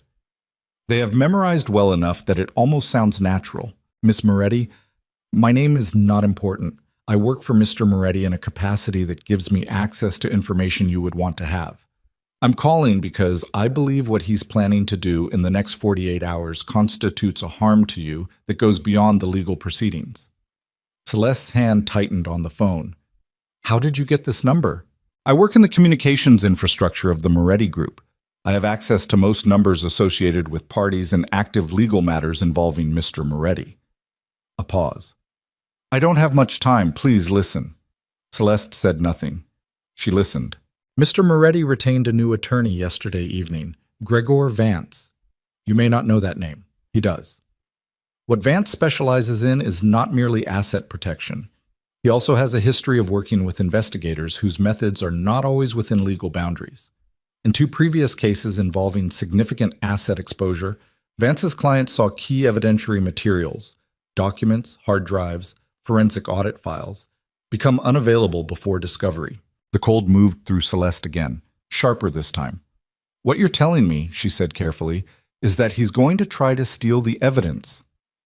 I'm telling you that Gregor Vance has a documented history of it, and that Mr. Moretti retained him 16 hours ago, and that there is a meeting scheduled for tomorrow morning that includes 2 individuals who are not attorneys.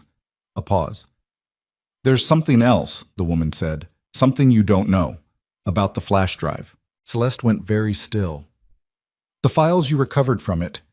You found the financial documents? Yes. The offshore structures. The transfer records. A breath on the line. What you didn't find, or what you may not have recognized if you did find it, is a secondary partition. It was encrypted with a different key. The financial documents were on the recoverable layer. The secondary partition contained something different. What does it contain? A silence. Then the woman said, Mr. Moretti has known about that drive for 8 months, not because you tipped him off, because there's someone in your circle who has been reporting to him. Celeste's whole body went quiet, in the way that the body goes quiet when the mind receives information it needs a full second to process. That's not possible, she said. But even as she said it, she heard the hollowness in it, the reflexive denial of something that, once spoken, had the terrible weight of something true. Vivica Thorne's office has an associate, the woman said. Young, male, been with the firm for 14 months. Derek. He has a relationship with someone in the Moretti Group's legal department. It predates his employment at Thorne's firm. Mr. Moretti has known the broad shape of your case since February. He has been managing his response to it since February. The fast movement after the filing, the surveillance, your brother, that was not improvisation. That was a prepared response to a timeline he already knew. The kitchen walls seemed to contract slightly around Celeste, the room becoming smaller in the way that spaces do when something fundamental about them has changed. He knew, she said. He knew enough. He didn't know about Farlow. He doesn't know you made that call this morning. That is genuinely new information for him. And when he finds out, and he will find out probably by tonight, the prepared response will no longer be sufficient, and he will move to something less controlled. Why are you telling me this? A pause, longer than the others. Because I've worked for Damiano Moretti for 6 years, the woman said, and I have a daughter, and I have watched what this man does to women who try to leave situations he controls. Another pause. And because what's on that secondary partition, when it comes out, and it will come out now that Farlow is involved, it is going to end him. And I want to be on the right side of that before it does. What's on the partition? Celeste said again. The woman said, names, dates, locations, evidence of decisions he made 11 years ago that are not financial in nature. A breath. One of those decisions involved a woman named Elena Soto. You should ask Richard Farlow if he knows that name before your meeting on Thursday. The line went dead. Celeste sat with the phone in her hand and the dead line humming against her ear, and she thought about Derek, young, focused Derek, who had been present in Vivica's office for every significant meeting, who had taken notes with the attentiveness of someone building a record, who had been there in February when the case strategy was first fully outlined. And she felt the specific nausea of betrayal, which is different from other kinds of nausea because it has a name attached to it, a face, a specific history of trust that now has to be rewritten from the beginning. He had been feeding information to Damiano for months. Everything Damiano had done, the speed, the surveillance, the approach to Marcus, the rotation of the cars outside, It had not been the improvised escalation of a frightened man. It had been a managed response to a timeline he had been given in advance. He had known she was building a case. He had known the shape of it. He had been preparing his counter while she was preparing her strike. And she had been sitting in Vivica's office believing she was invisible, while someone in that same office was dismantling her invisibility piece by piece. She put the phone down on the table. She looked at the wall. She thought about 11 months of careful, meticulous work. The photographs taken while he slept, the forensic audit, the evidence package that Vivica had called the most thorough she had ever seen from a civilian. All of it built inside what she had believed was an airtight container. The container had a hole in it. It had always had a hole in it. And then the second thing landed, slower, the way the largest things always arrive last, when the mind has already been opened by the first impact and cannot close fast enough. He had known about the drive for 8 months. He had known she had the financial documents. He had been managing his exposure for 8 months, moving assets, restructuring, preparing legal defenses, which meant that the forensic audit, the evidence she had built the entire case around, was 8 months stale. He'd had 8 months to dismantle what she'd found. She picked up the phone again. Her hands were not shaking. She noted this with the distant, observational part of her mind that always seemed to step slightly outside her body in moments of extreme stress, cataloging her own physical responses with the detachment of someone taking notes on a stranger. Her hands were not shaking. Her breathing was even. Her vision was clear. She called Vivica. It rang 4 times and went to voicemail. She called again. 4 rings. Voicemail. She stood up. She walked to the guest room door and knocked twice and opened it. Marcus was sitting on the edge of the bed, fully dressed, with the alert posture of someone who had been listening through the wall and had heard enough to know that something had shifted. "I need you to do something for me," she said, "right now." He stood up without asking what. "I need you to go to Vivica Thorne's office in person, not call, in person. You ask for Vivica directly, and you tell her that Celeste says the office has been compromised and that she needs to call me from a line that Derek has never had access to." She held his eyes. "Do you understand?" "Yes. Go now. Don't take a cab from outside this building. Walk 2 blocks east first." He was already moving toward his coat. "Marcus." He stopped. She looked at him steadily. "Don't speak to anyone else in that office, only Vivica. If Vivica isn't there, you wait." He said, "I'll find her." After he left, she stood in the hallway of the brownstone and understood, with a clarity that was almost physical in its precision, that the case she had built, the architecture she had spent 11 months constructing with such care, had just collapsed in a way she could not repair from the inside. She needed to rebuild it, faster than he could move against it, with whatever remained that he didn't already know about. She walked back to the kitchen table. She sat down. She opened the encrypted notes app on her secondary phone and she began, with the methodical focus of a woman who has learned that falling apart is a luxury she has never been able to afford, to make a list of everything she still had the woman's voice in her ear, that flat, careful voice reading off a deadline, when Vivica called back at 12:47 from a number Celeste didn't recognize. "New phone," Vivica said immediately. "Marcus found me in the parking garage. I'm outside the building. Talk." Celeste talked. She laid it out in the order it had happened, the way she always laid things out, chronological, specific, without editorializing. And she listened to Vivica's breathing change on the other end of the line as the information landed. Not panic. Vivica didn't panic. But the silences between Celeste's sentences got longer and more weighted as she continued. And by the time Celeste reached the part about Derek, Vivica's silence had taken on a texture that was almost physical. "Derek Saal," Vivica said finally. The name came out flat and precise, like a scalpel. "If the source is right." "She's right." A pause that cost Vivica something. "I've been trying to figure out for 3 weeks how Moretti's attorneys seem to be ahead of our discovery timeline on the asset structuring. I thought it was a parallel investigation on their end. I didn't—" She stopped. "He's been with my firm for 14 months. I recruited him out of Northwestern. I wrote his recommendation letter for the bar." Vivica. I know, I'm—" A breath. "I'm past it. Tell me about Elena Soto. She said to ask Farlow. I'm calling him the moment we hang up." A pause. "Where are you right now?" "Kitchen table." The SUV is still outside? Different car now. Black sedan, same position. Okay. Vivica's voice had reorganized itself into something operational, the emotion compressed into a smaller space and the strategy expanding to fill the rest. Here's what's happening in the next 2 hours. I'm going to call Farlow. I'm going to tell him about Soto and about Derek. Then I'm going to walk back into my office and I am going to behave completely normally because Derek cannot know that we know. Not yet. The moment he suspects, he alerts Moretti, and Moretti moves on whatever he's planning with Vance before we can respond.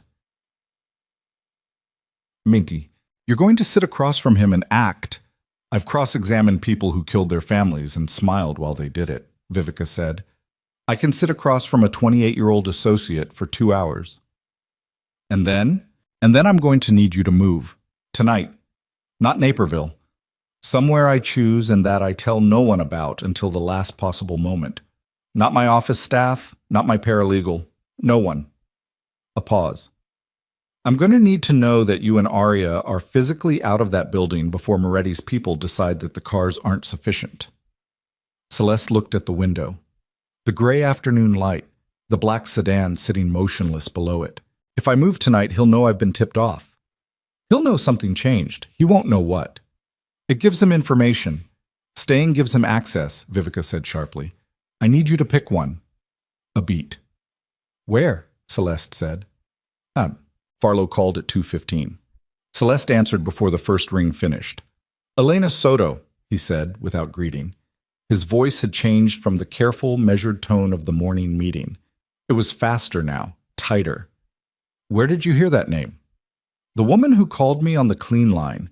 She said the secondary partition on the drive contains evidence related to a decision Moretti made 11 years ago. She said it wasn't financial. She said to ask you if you knew the name. Silence. Long enough that Celeste counted it.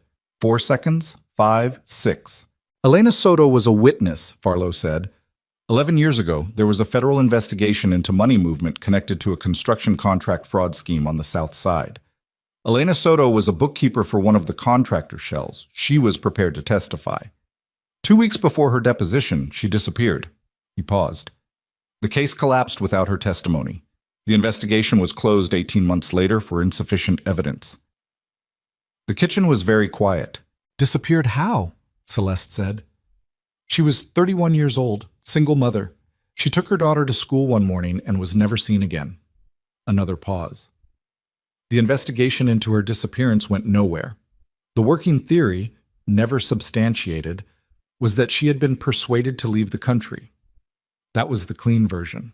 There was a less clean version. And Damiano's name was in that investigation. His name appeared in documents related to the shell contractor. It was never developed into a direct connection. The case closed before it got there. Farlow's voice was very even now, the evenness of someone who is controlling it deliberately.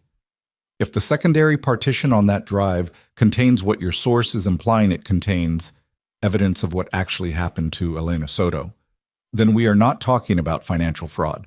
We are talking about something that carries a very different set of consequences. Celeste put her free hand flat on the kitchen table. The wood was cool under her palm. She pressed down on it, feeling the solidity of it, the factness of it, while everything else in the conversation moved into territory she had not prepared for. He knows what's on that partition, she said. Yes. And he's known I had the drive for 8 months. Yes. Then the money, the offshore assets, the prenup fraud, the divorce filing. She heard herself arrive at it before she finished the sentence. He didn't move fast because of the divorce. He moved fast because he thinks I know about Soto. He thinks the filing was the opening move in something much larger. That would be my assessment, Farlow said, which means the cars outside your building, the approach to your brother, that is not a man protecting his fortune. That is a man protecting something that cannot be negotiated or settled or managed through attorneys. The sentence landed in the kitchen and stayed there. I need to see that secondary partition, Farlow said. Today. The copies you gave me this morning. Did they include it? I didn't know it existed this morning. Is the drive itself accessible? It's in a safety deposit box in Evanston. I need you to get it, not send someone. You. His voice was precise and unhurried. the way he spoke when he was being most serious. And I need you to understand what we are doing if we open that partition. We are not building a divorce case. We are building a federal case. And the moment that case exists, your protection looks very different, both better and significantly more complicated. I understand. Do you have somewhere safe to be tonight? Vivica is arranging it. Good. A pause. Miss Moretti, the woman who called you, do you believe she was telling the truth? Celeste thought about the voice on the phone, the controlled delivery, the specific detail, the name of a child, a daughter. Yes, she said. I think she was terrified and telling the truth. Then move quickly, Farlow said, because if she called you, there is a chance Moretti finds out she called you. And when that happens, the timeline compresses considerably. She was packed in 40 minutes. She had a bag already prepared, had had it prepared for 6 weeks, in the back of the brownstones-only closet, because she was a woman who had spent 11 months thinking about contingencies, and she added only what mattered: the secondary phone, the encrypted hard copies of the case files, a change of clothes for Marcus, who had returned from Vivica's office and was standing in the hallway watching her move through the apartment with the focused efficiency of someone who has stopped asking questions because the questions are clearly secondary to the pace of events. We're leaving, she said. I got that. The bag by the door is yours. There's a spare phone in the front pocket. It's clean, no history. Use it instead of yours. He picked up the bag. He did not argue. She looked at him for a moment, this bruised, exhausted, newly useful version of her brother, and felt something that was not exactly gratitude, but was in the same family as it. I'm sorry you're in this, she said. I was in it when they knocked on my door, he said. Let's go. They left through the back of the building, through the kitchen door that opened onto the alley, which she had confirmed connected to the adjacent block on the night she first rented the place. She had walked that alley 3 times in the past 6 months. She knew exactly where the cameras were and where they weren't.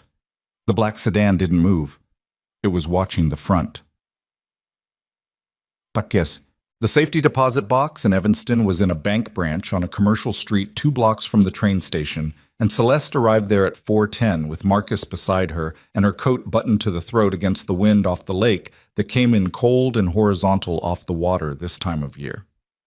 The teller recognized her. She'd been in 4 times in the past year and led her back without ceremony. The box contained this flash drive. It contained a sealed envelope with a handwritten note she'd prepared 6 months ago describing the drive's provenance and the circumstances of its discovery, signed and dated. It contained a USB backup of the forensic software she'd used to recover the files and the recovery log. She took all of it. She signed the access log. She walked out. Marcus was waiting by the door. Farlow's office? He said. Farlow's office, she said. They were on the sidewalk, moving toward the car Marcus had borrowed from a friend the previous night, a forgettable gray Honda that had no connection to either of them, when Celeste's personal phone rang. The personal one, the one she hadn't been using for sensitive communications. She looked at the screen. Damiano. She stopped walking. Marcus stopped beside her. She had not spoken to Damiano since before the filing. She had not expected to speak to him at all. That was the point of having attorneys, the point of the legal architecture, the buffer of professional intermediaries between her and the particular quality of his voice, which she had spent years learning to read and had spent the past 11 months trying to forget. She answered, Celeste. His voice was even, almost gentle, the particular gentleness she had learned over 7 years to trust least. Damiano, I think we need to talk. Without the attorneys. That's not something I'm willing to do. I know you talked to Farlow this morning. She kept her face neutral and her voice flat, conscious of Marcus watching her from 2 feet away, reading her expression. My communications are privileged. Celeste, a pause. I'm not calling to threaten you. I want you to hear that. I hear it. I'm calling because you found something on that drive that you don't fully understand. And before you do something with it that you can't undo, I think you owe it to yourself and to our child to hear me. I don't owe you anything. No. The admission came fast, unguarded, and it surprised her enough that she didn't interrupt the pause that followed it. No, you don't, but I'm asking anyway. Another pause. There are things on that drive A secondary layer you may not have accessed yet that involve people in situations that are more complicated than they appear. If you take those files to federal investigators without understanding what they actually show, the consequences will be Damiano. She said his name the way she had said Vivica's name that morning, the flat, stopping tone. I know about the secondary partition. I know about Elena Soto. The silence that followed lasted exactly 3 seconds. She counted. When he spoke again, his voice had changed. The gentleness was gone, not replaced by anger, by something colder and more honest than anger. The voice of a man who has just recalculated an entire position and is operating from the new numbers. Where are you? He said.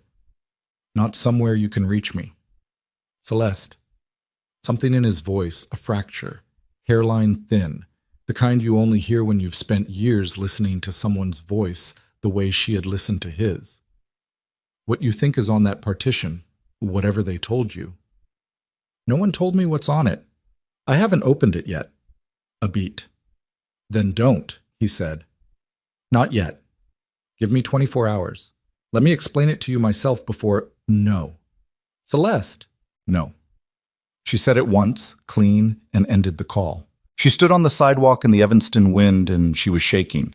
Not her hands, not her voice, but somewhere interior, some deep structural trembling that she recognized as the accumulated weight of the day, finally making contact with her nervous system, bypassing the controlled exterior she had been maintaining for 11 hours and hitting the place underneath where she was just a person, tired and pregnant and alone in ways that no amount of preparation could entirely compensate for. Marcus put his hand on her arm.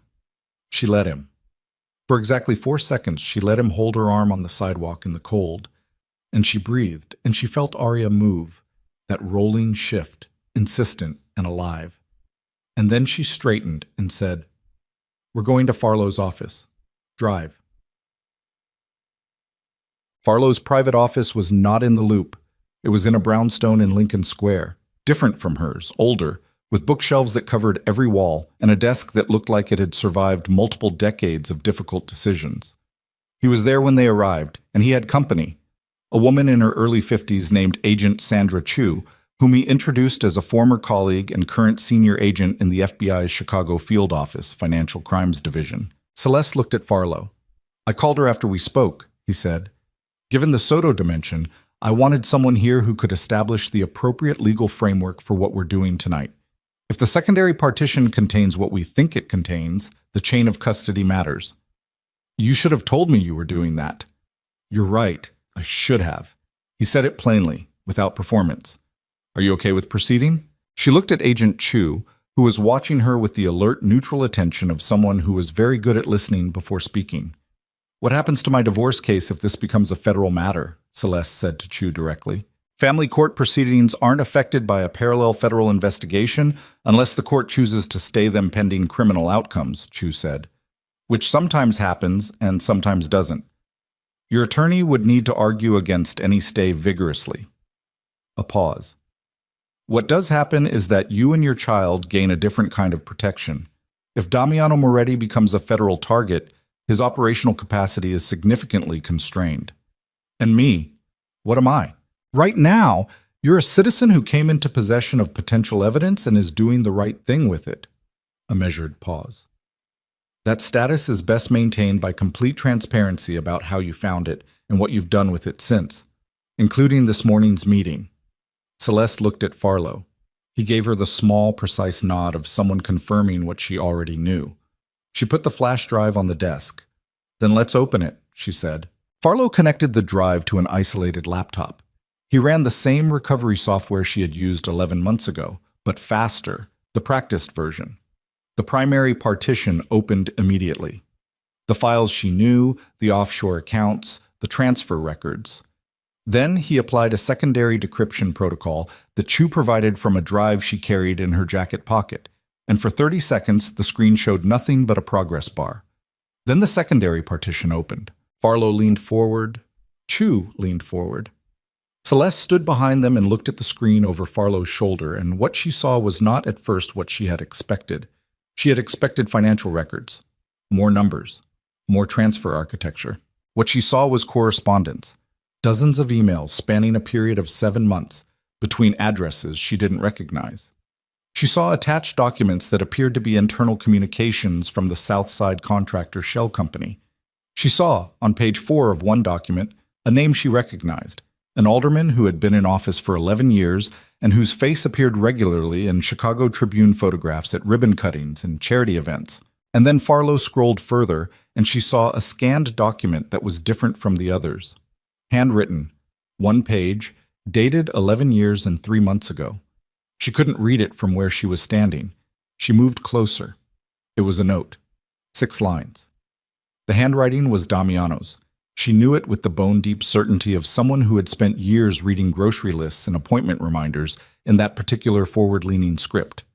She read the 6 lines. Her mouth went dry. "Farlow," she said. Her voice came out lower than she intended. "I see it," he said. "What does that mean?" "Legally. What does that mean for him?" Farlow sat back in his chair. He looked at Agent Chu. Chu looked at the screen and then looked at Celeste with the expression of someone who is choosing their words with the care of a person walking across uncertain ice. "It means," Chu said, "that Damiano Moretti didn't facilitate Elena Soto's disappearance. He ordered it." The room held that sentence for a moment. "And it means," Chu continued, "that he has known this drive existed somewhere outside his control for 11 years, and that the 2 years before your marriage, the asset restructuring, the offshore movements, the prenuptial agreement, all of it was partly designed to put a legal and financial buffer between himself and anything that might surface." Celeste heard herself breathe. "Once, twice.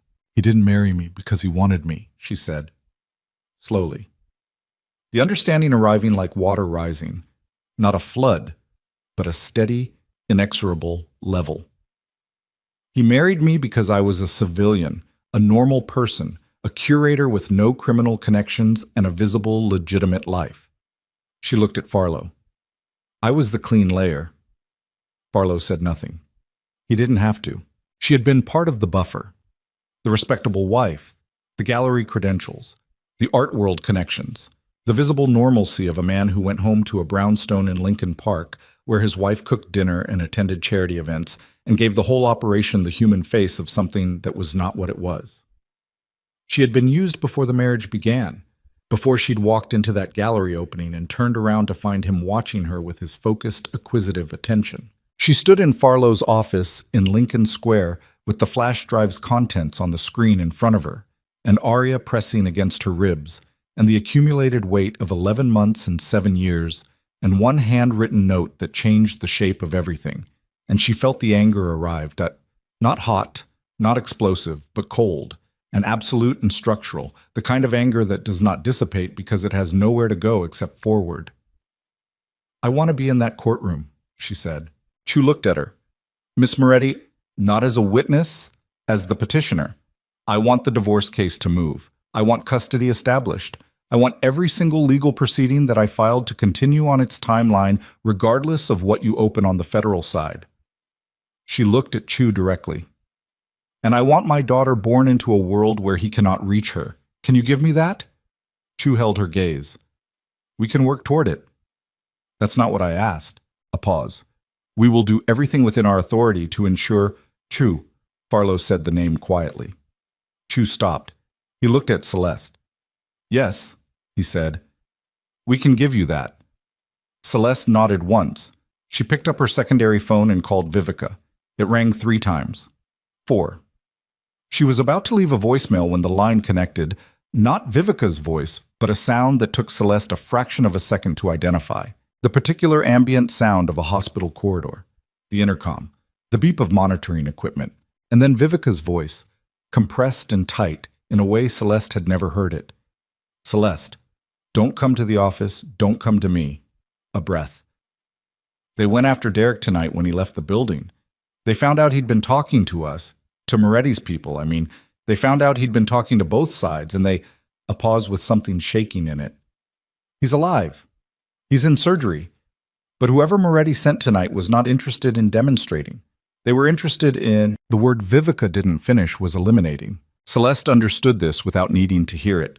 She stood in Farlow's office with the phone against her ear and the hospital sounds bleeding through the line, and she felt the last remaining structure of the world she had been operating inside shift beneath her feet in a way that was different from all the previous shifts, because this one had a body in it, a real body. A 28-year-old man in surgery who had been playing both sides of a war he was too young and too greedy to fully understand.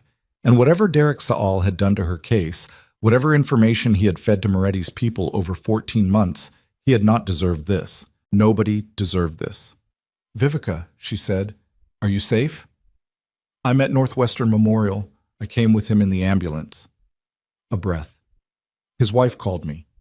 She didn't know who else—" The sentence broke off. "I'm safe. There are 2 police officers here. I called them myself." "That's good. That's right." Celeste looked at Farlow, who was already on his own phone, and at Chu, who had moved to the window and was speaking in the low, rapid tone of someone activating something larger. "Vivica, listen to me. Stay at the hospital. Don't go back to the office tonight. Don't go home." "I know. When Derek comes out of surgery, if he can talk, I need to know everything he told them. Everything. Not for the divorce case, for Farlow, for Chu." A pause. "Chu is there?" "She's here. FBI Financial Crimes. She's seen the secondary partition." A silence on Vivica's end that contained, Celeste could tell, a rapid and painful reassessment of the entire evening.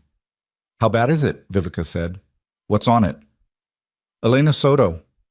3 seconds. 4. "Okay," Vivica said, in the voice of someone who has absorbed something enormous and is choosing to process it later, because later is the only option available right now. "Okay, I'll call you when Derek is out." After she hung up, Chu turned from the window and said, "I need to make 2 more calls. When I'm done, I'm going to need you to stay here tonight, both of you." She looked at Marcus, who had been sitting in the corner of the office with his coat still on, a man who had driven from his apartment to his sister's rented brownstone the previous night with a bruise on his face, and had somehow ended up in an FBI-adjacent situation in Lincoln Square, absorbing information that kept expanding in ways he couldn't entirely track. "This building is secure. I can have 2 agents here within the hour." Marcus looked at Celeste. Celeste looked at Chu. "I want to be the one who tells you what to do with the Soto file," Celeste said. "Not Farlow. Not you. Me. It's my drive. I found it. I decide when it goes into official channels." Chu's expression was careful. "Within reason. Within the reason that I am 7 months pregnant and my attorney's associate is in surgery and I have been awake for 19 hours, and I still have enough to fight you on this if you try to take it from me." She held Chu's eyes steadily. "So within that reason." Chu said, "Fair enough. Tonight, nothing moves without your consent." Celeste sat down in the chair across from Farlow's desk and put both hands on her belly and felt Arya move and breathed, and for the first time since 10:47 that morning, she stopped. Damiano Moretti was arrested at 6:14 the following morning. Not at headquarters, not at his penthouse. He was at a private airfield in Wheeling, 40 minutes north of the city, where a Cessna citation registered to a shell company associated with a Nevada LLC had been fueled and filed a flight plan to Cancun at 5:30 a.m. He had 1 carry-on bag. He had Enzo with him, and a man Celeste had never met named Bertrand, who was apparently the 3rd point of a triangle that had been managing Moretti Group's most sensitive operations for the better part of a decade. He had been running. She learned this from Farlow at 7:03 in a call that lasted 4 minutes.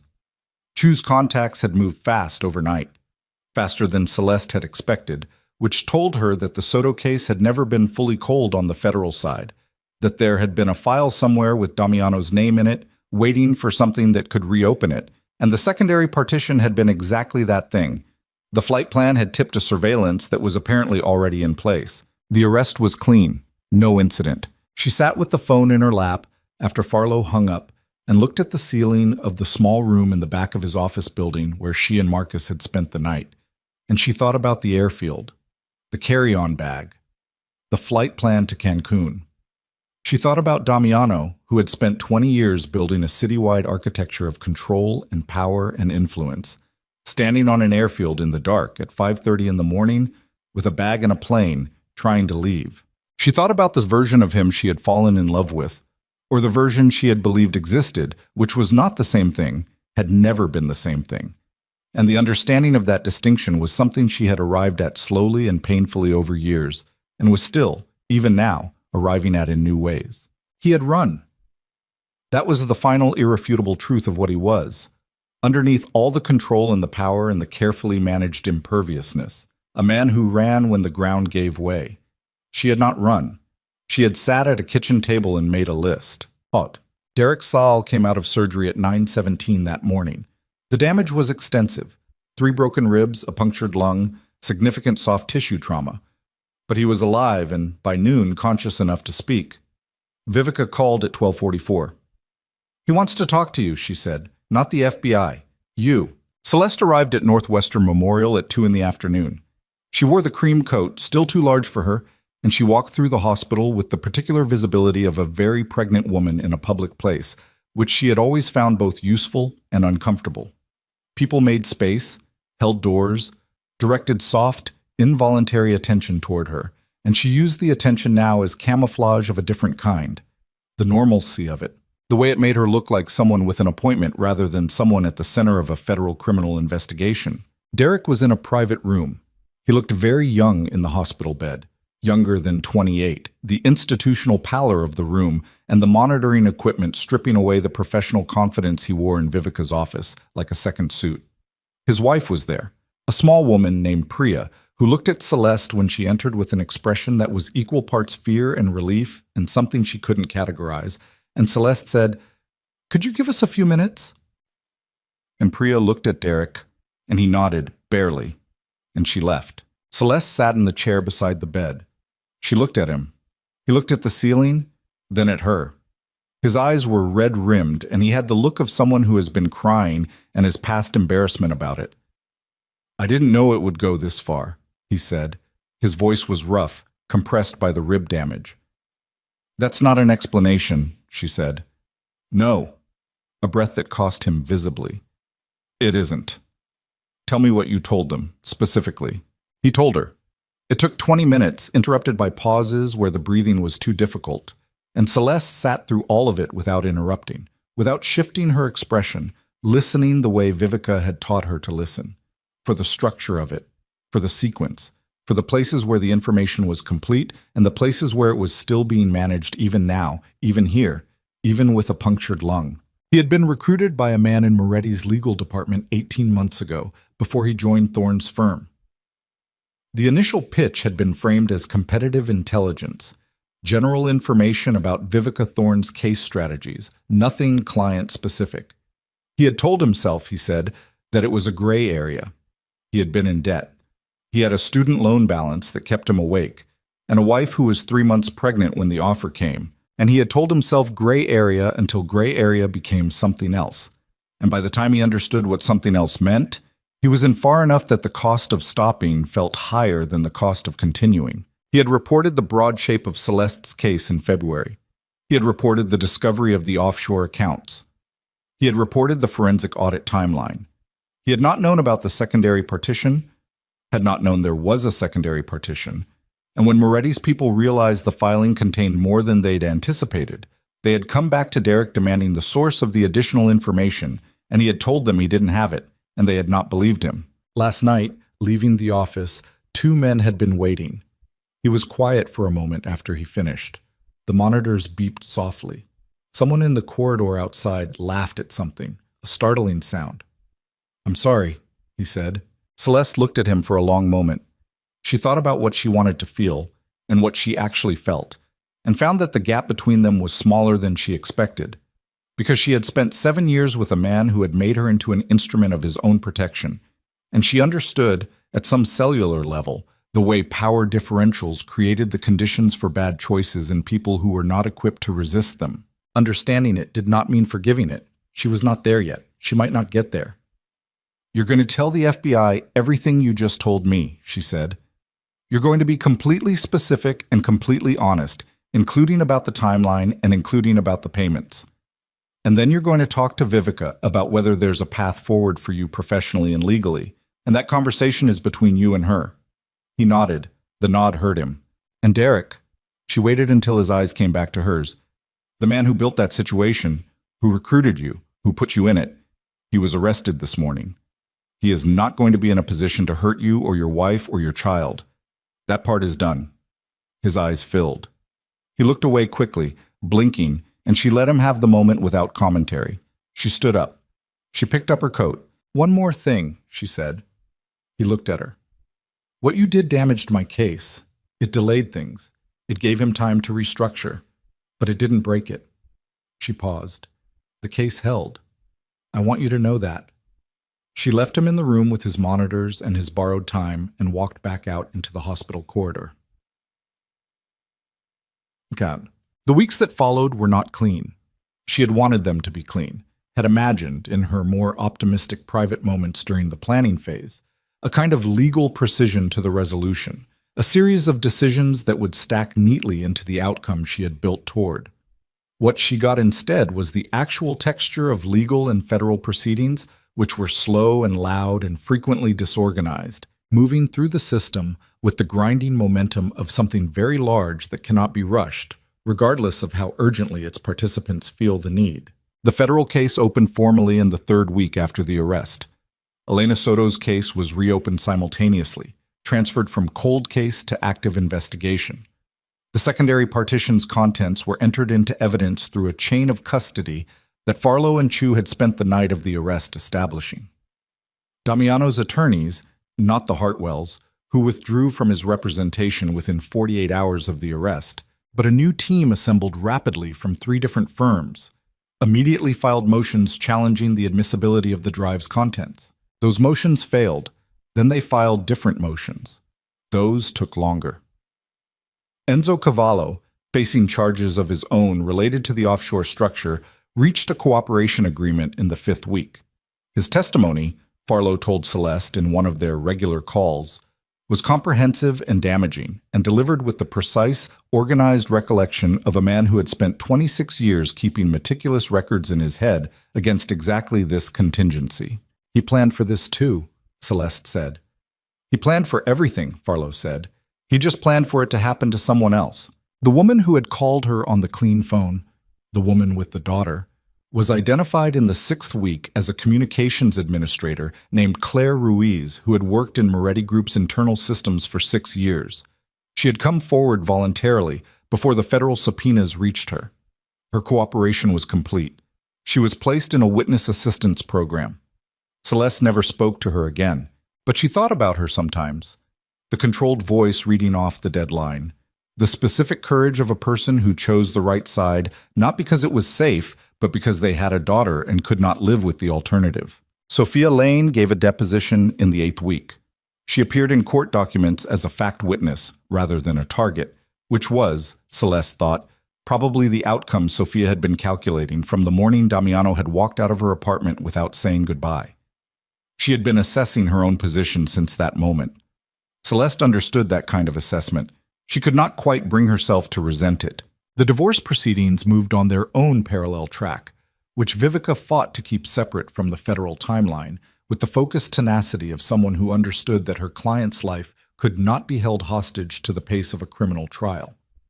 Judge Calloway, who had granted the emergency protective order, and who seemed, from everything Celeste could observe, to be someone who took the fraudulent concealment claims seriously, moved the case forward with a decisiveness that felt, in the context of everything else, almost shocking in its clarity. The prenuptial agreement was voided in the 10th week.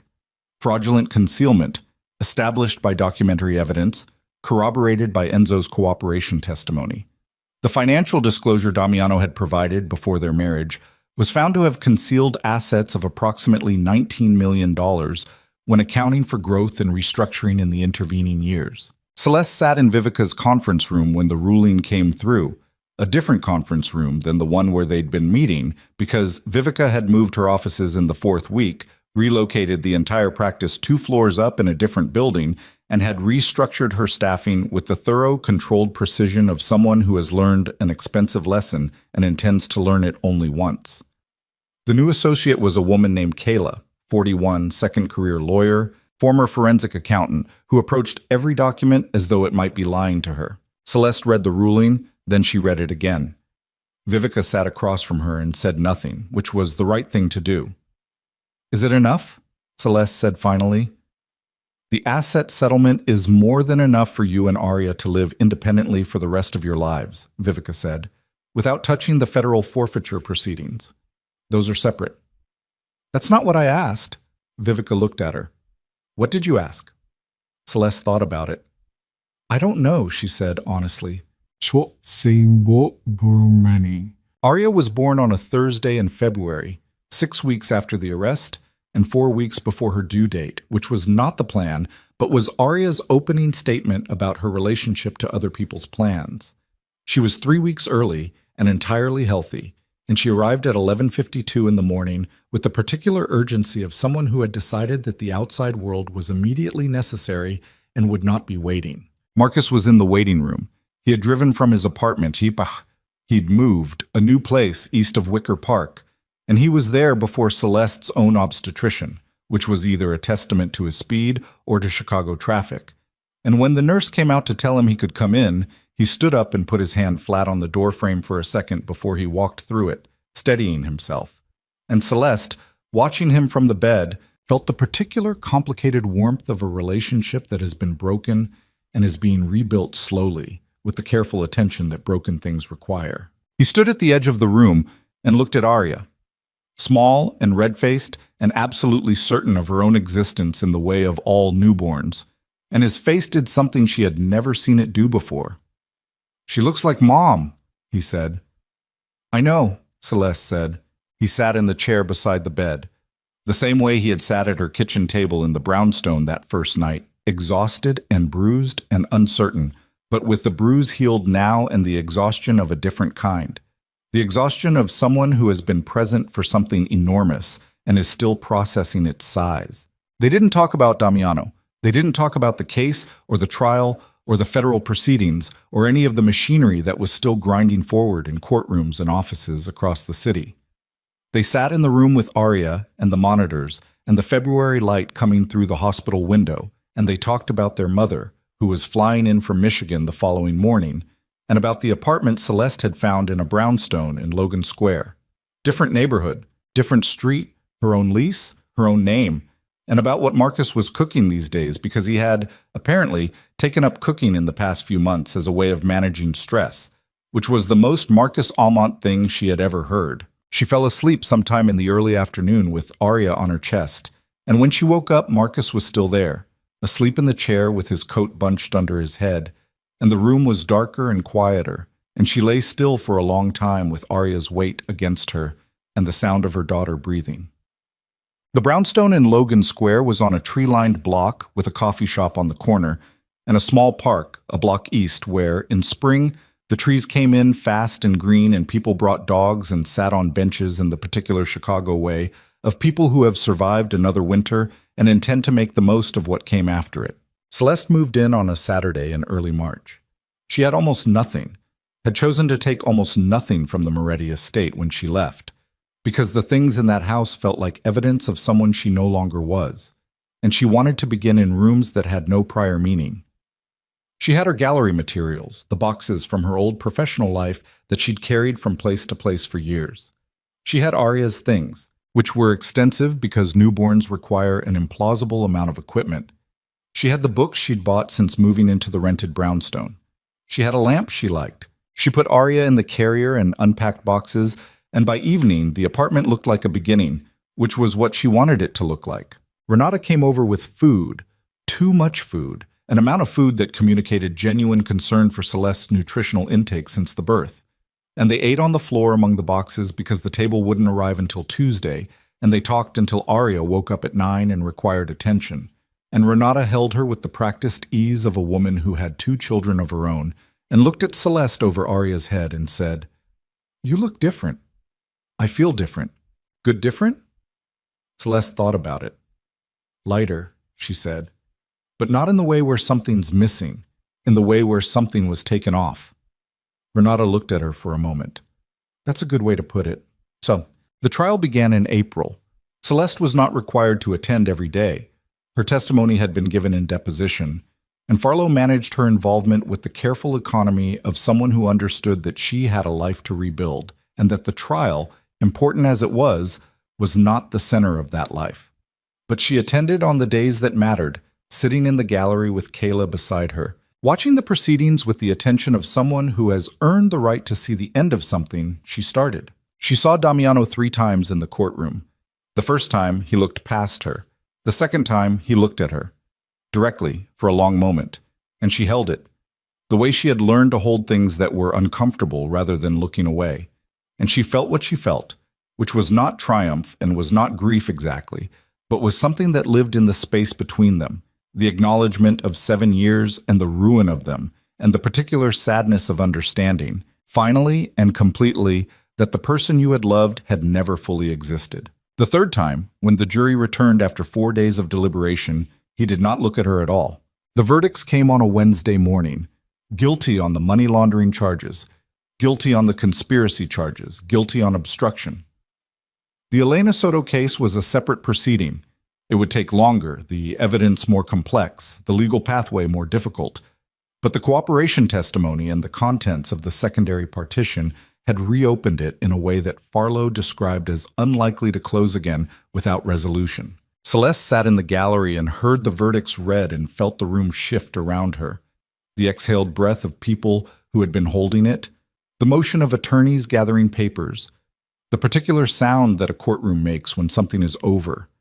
And she was still, not performing stillness, actually still, in the deep way, the way she had not been still for 11 months and 7 years and possibly longer. She looked at the back of Damiano's head, the set of his shoulders, the specific posture of a man who has been found out, which is different from the posture of a man who has been defeated, because defeat implies a fair fight, and what this was, ultimately, was an exposure, the long grinding process of something hidden being brought into light.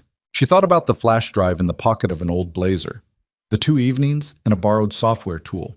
The files she hadn't put there, recovered from a corrupted partition, belonging to a past she had married into without understanding its shape. She thought about the morning in the cafe on North Clark Street, the cold cortado, the city skyline, the phone face down on the table and Aria moving for the first time that morning, the first time she had felt it so clearly, a distinct rolling shift that was unmistakably intentional, as if to say, I'm here, I'm present. Whatever you decide to do with this day, I'm already in it with you. She stood up when the session was adjourned. Kayla gathered her things beside her. They walked out of the courtroom and into the marble corridor, and Celeste blinked in the fluorescent light and breathed the recycled air of the building and thought about the apartment in Logan Square and the boxes and the lamp she liked, and Aria sleeping in the carrier that was sitting with Renata in the parking garage 2 blocks south, because Renata had driven her and had insisted on waiting. "You okay?" Kayla said.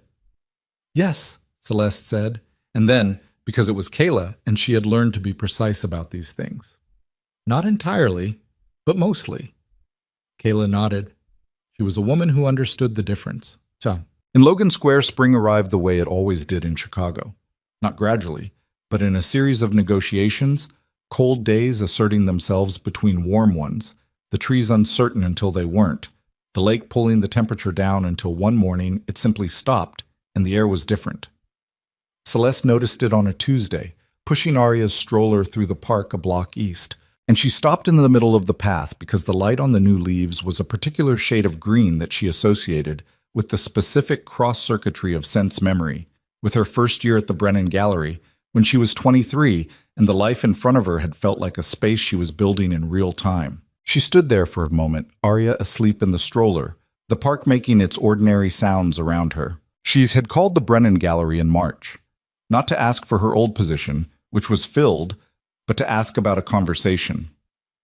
The conversation had happened over coffee with the gallery's current director, a woman she'd known peripherally before her marriage, who knew who she was and what she'd been through, and who looked at her across the coffee shop table with the careful directness of someone who is trying to assess whether a person is rebuilt or still rebuilding.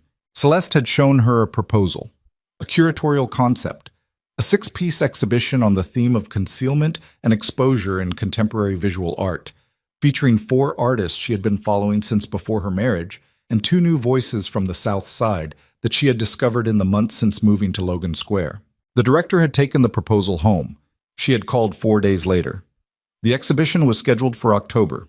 Standing in the park with the green light on the new leaves and Arya asleep in the stroller, Celeste thought about October and the gallery and the work she had spent the past months quietly preparing for it, returning to the language of her old life with the careful attention of someone relearning a skill they were afraid they'd lost, and discovering it was still there, changed but intact.